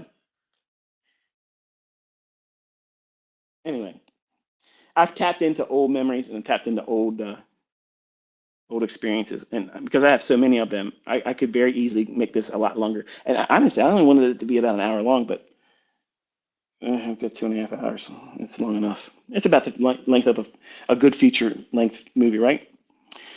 If you stayed this long, congratulations. It's endurance training. But I want to close it with this. If you enable everyone that ever says or will say to you, naysaying that you can't do this or you won't be successful at it, if you energize that with any concern or thought, you give them that power. They don't have that power over you. And when I was younger, I thought everybody that I loved had that power over me. But it's granted to them by you. You have control over that. And when you change your perspective, instead of focusing on the anxiety and the aspects of potentially negative results, and you say, I'm welcome if that happens because it's going to be a learning experience. That is such a liberating perspective. You no longer look at the hard right edge of that chart and be fearful of the outcome because you're looking at it as I'm in a laboratory experiment back in university, and I want to see the cause and effect and result of what is going to happen next. This is my theoretical, scientifically anchored perspective and what I expect to see, and we're going to see what we get. And you get a baseline of experience of the binary, yes, it worked, no, it didn't. And you're completely detached from the emotional outcome of it because you're not placing money on the end of that in the beginning. And by you understanding and recording your observations about yourself, the negative response, the euphoric, I'm really better than I'm really thought I was, you need to guard that. Both perspectives, the extremes. You don't think that everything's going to be a failure, and you don't think that you're better than everything else. Like you're not the cock of the walk, the best of the best, and you're not the worst of the worst. And you got to find where those parameters are, where it's balanced. And you can only do that by recording experiences, getting a baseline of this is what you thought I was going to do, and this is the outcome. How do you feel? Did you feel any emotional tug of war in that transaction? And if you do, you need to research that. What is the reason why you felt adversity? Why did you feel anxious? Even in the demo, even in a tape reading session, what are you wrestling with at the time? And what do I mean by that? What are you dealing with in your personal life? Are you having a problem in your job? Are you sick? Are you fighting a physical ailment? Are you without a job? Did you lose a job? Are you potentially going to lose your job? Are you having a marital spat? Are you going through a divorce? Is your children becoming problematic? All those things are going to manifest in your decision making. And it's unfair for you to not realize that those external forces that you may or may not have any control over, that you're wrestling with subconsciously, that is not in any way indicative of you coming to a conclusion that you're a bad trader because you're going through stress and you're not learning well enough to manage that stress. I'm thankful that God allowed me to go through severe anxiety. My world shrunk down to just my bedroom. And I didn't like when my wife came in. I didn't like when my children knocked on the door. And I didn't want my pets near me. Where can I go? My world shrank down to one room. And that I had to make a change because my world started shrinking and shrinking and shrinking, and agoraphobia. I didn't want to be around other people. And if you're not careful, you'll do that. You'll go to furthest extremes that you couldn't even imagine you would allow yourself to get to. And it's going to be based on your performance, on something that you didn't properly go into and measure without any emotional stimuli attached to it. No monetary stigma attached to the outcome. Making money, that's the last thing you're worried about right now. You're not worried about the money. You need to wrestle with who you are. What makes you feel scared? What makes you feel empowered? When do you get cocky and arrogant? When do you get doubtful and concerned? Only by backtesting and recording those things are you ever going to really know who you are. Even if you're being successful right now, if you have not been doing that part, you need to start applying that because it'll take you to new levels and leave behind old devils. You're wrestling with things that you choose to hold on to. You don't realize it, but until you journal, you won't recognize them and you won't be able to identify them so that way you can comfortably say, you know what? I've been carrying you all this time, but I'm not doing it anymore. I choose not to hold on to this anymore. And you physically say it out loud. And you say, I'm no longer going to worry about the concerns of my failed relationships in the past. I'm no longer going to be concerned about the other people's opinion about how soon I should have been successful, because many of you are on their schedule, not your own. And that causes anxiety. You're trying to perform to everybody else's expectations, and these people are fucking nobody. They're nobody. You've never seen them face to face, but you know them by their name on social media. Oh, I hope that person doesn't say something to me today. I go on X, and I'm hoping I see all of them come at me today. I love it. I love it. But you aren't equipped to be that way because you don't have your success. You're not rooted in this is a baseline that's grown in extrapolated terms of you're successful with it. You know what you're going to do. You know how you can read price action, and nobody's going to shake you. You have confidence that's unshakable. You're an overcomer. Nobody's taking you out of your rhythm and your grind. You're dialed in, and you ain't got time for anybody that's a naysayer. If you get away from me, you can't even get my attention. Goodbye. That's the goal, but it doesn't happen overnight.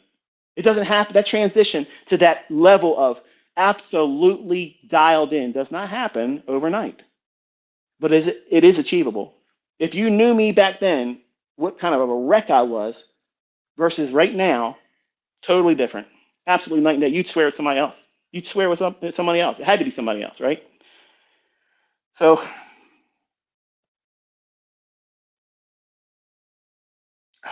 I are so many, I got so many things that just popped in my head I could go on, and they're really good too. So, but we'll have to defer that to another one. Hopefully, I've given you something to think about today. If anything, hopefully I entertained you, took your mind off your own problems if it's been rough for you or whatever. We spent a little bit of time today. Maybe I made you smile. Maybe I made you laugh. Maybe I pissed you off. Good. That means you care. That means you're engaged. And that's what I want from my audience. Because if you listen to me and you're engaged and you apply a little bit of what I'm teaching you to do, you'll see results. It's always been that way. I've always said, don't believe me because I said so. Don't believe my executions because you can do it too. And once you study it and you see it, you ain't going to listen to anybody else. They're never going to convince you otherwise. And it's not a cult.